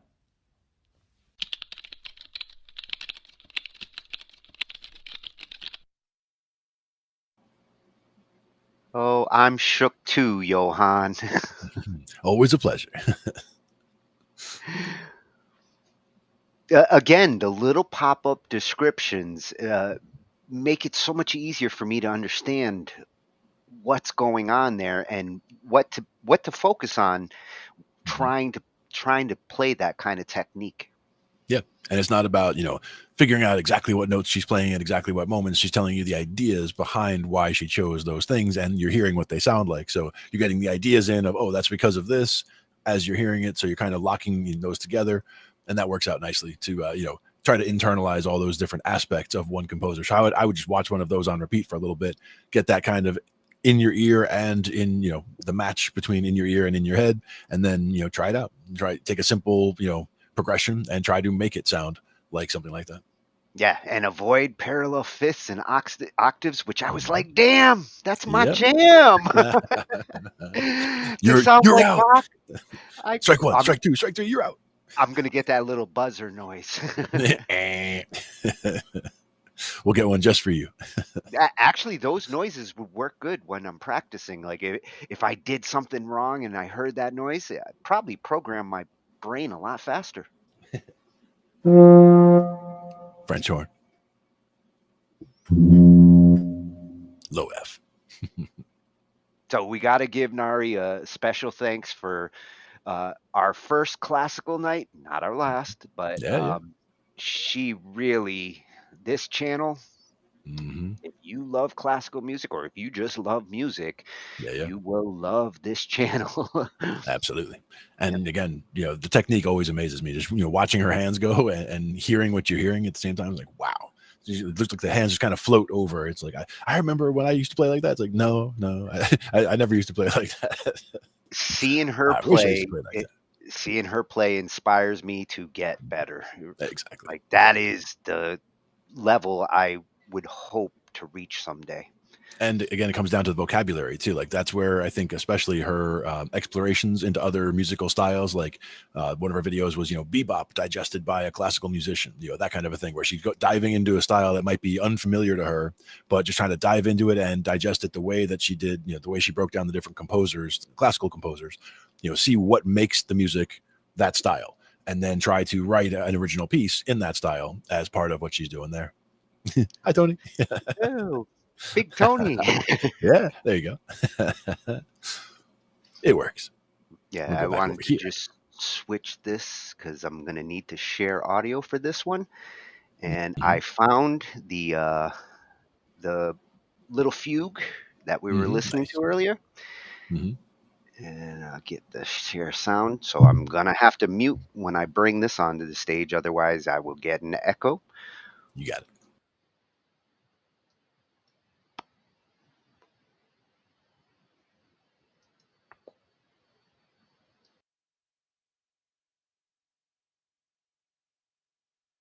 No echo for you. No echo for you.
Nice. Okay, safe for me to unmute.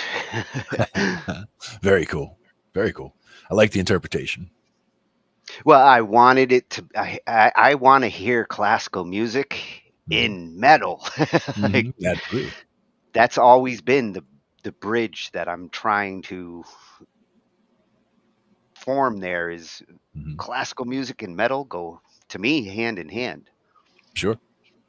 And that's where you'll also be using your going to use some Phrygian mode, and some Aeolian, some minor, some Phrygian, using both of those. That'll get you a metal sound for sure. Well, and what's nice with using guitars, in that particular case, the way a fugue is designed with the different guitars, you can really hear that melody as it gets played across the different instruments and layers, and where the repetition, the round approach, Sure. Yeah. Of the fugue comes in. Yeah, whether it's kind of a call and answer, whether it's rounds, exactly. You get that same familiar nugget that reappears throughout. I like that. Yeah. The next one, I've got a Mozart piece that I've been dying to do since I was 12, and I think it's Einklein Nacht music, a little night music. Yeah. Good one. Yeah, it's on my bucket list. Well, we'll have to see how you progress on that over the coming month. You should definitely put it on the list. Definitely knock it out. Classical. Oh, the list. That's what Uni was talking Put it about. on the list. Put it on my list. Exactly. Sort of like Queen. Yeah. There you go. Yeah. When Classical Night 2, I will get that ready for the sequel. Nice. But we do thank everybody for joining us for Classical Night 1. We'll do it again for sure. Yeah, this one was a long time in coming. So glad we got it out. Yep. Join us all again tomorrow and next week. Come on back around. Yep, we'll be here with DJ Tatius, Band Lab and Coffee, and I think Ange actually has a surprise list for afterwards. Nice. Again with the lists. Again. It's a theme for tonight, for sure. We'll be back. Yeah, we'll be back. That too. All right. Thanks, everybody, for coming around. And again, we'll be back with more classical another time. We'll be back with more everything another time, with more music on Talking Shhh I.T. with Glenn and Tony. Thanks, guys. Bye-bye. We cover digital audio workstations and music tools. We explore theory, gear at 82.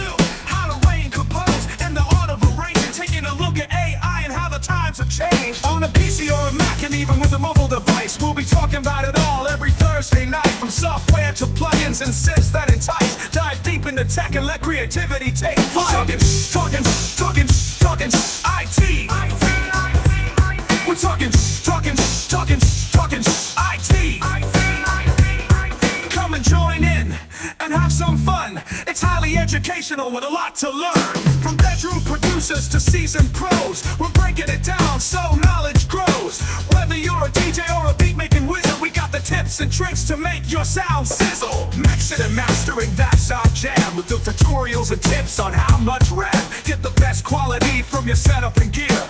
Tune in every week and lend us your ear. We're talking IT. Come and join in and have some fun. It's highly educational with a lot to learn. We're talking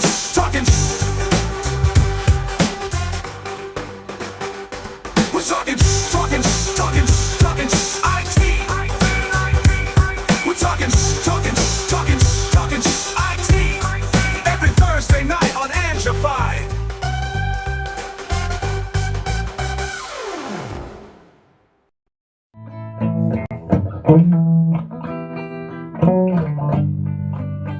I love you, oh loves. Do you have those? Do you wanna share them with me? I love you, oh loves. Oh, do you have those? I like to share mine with you. Can we share? spread love or hate? Are you gonna spread love or hate? Are you gonna spread love or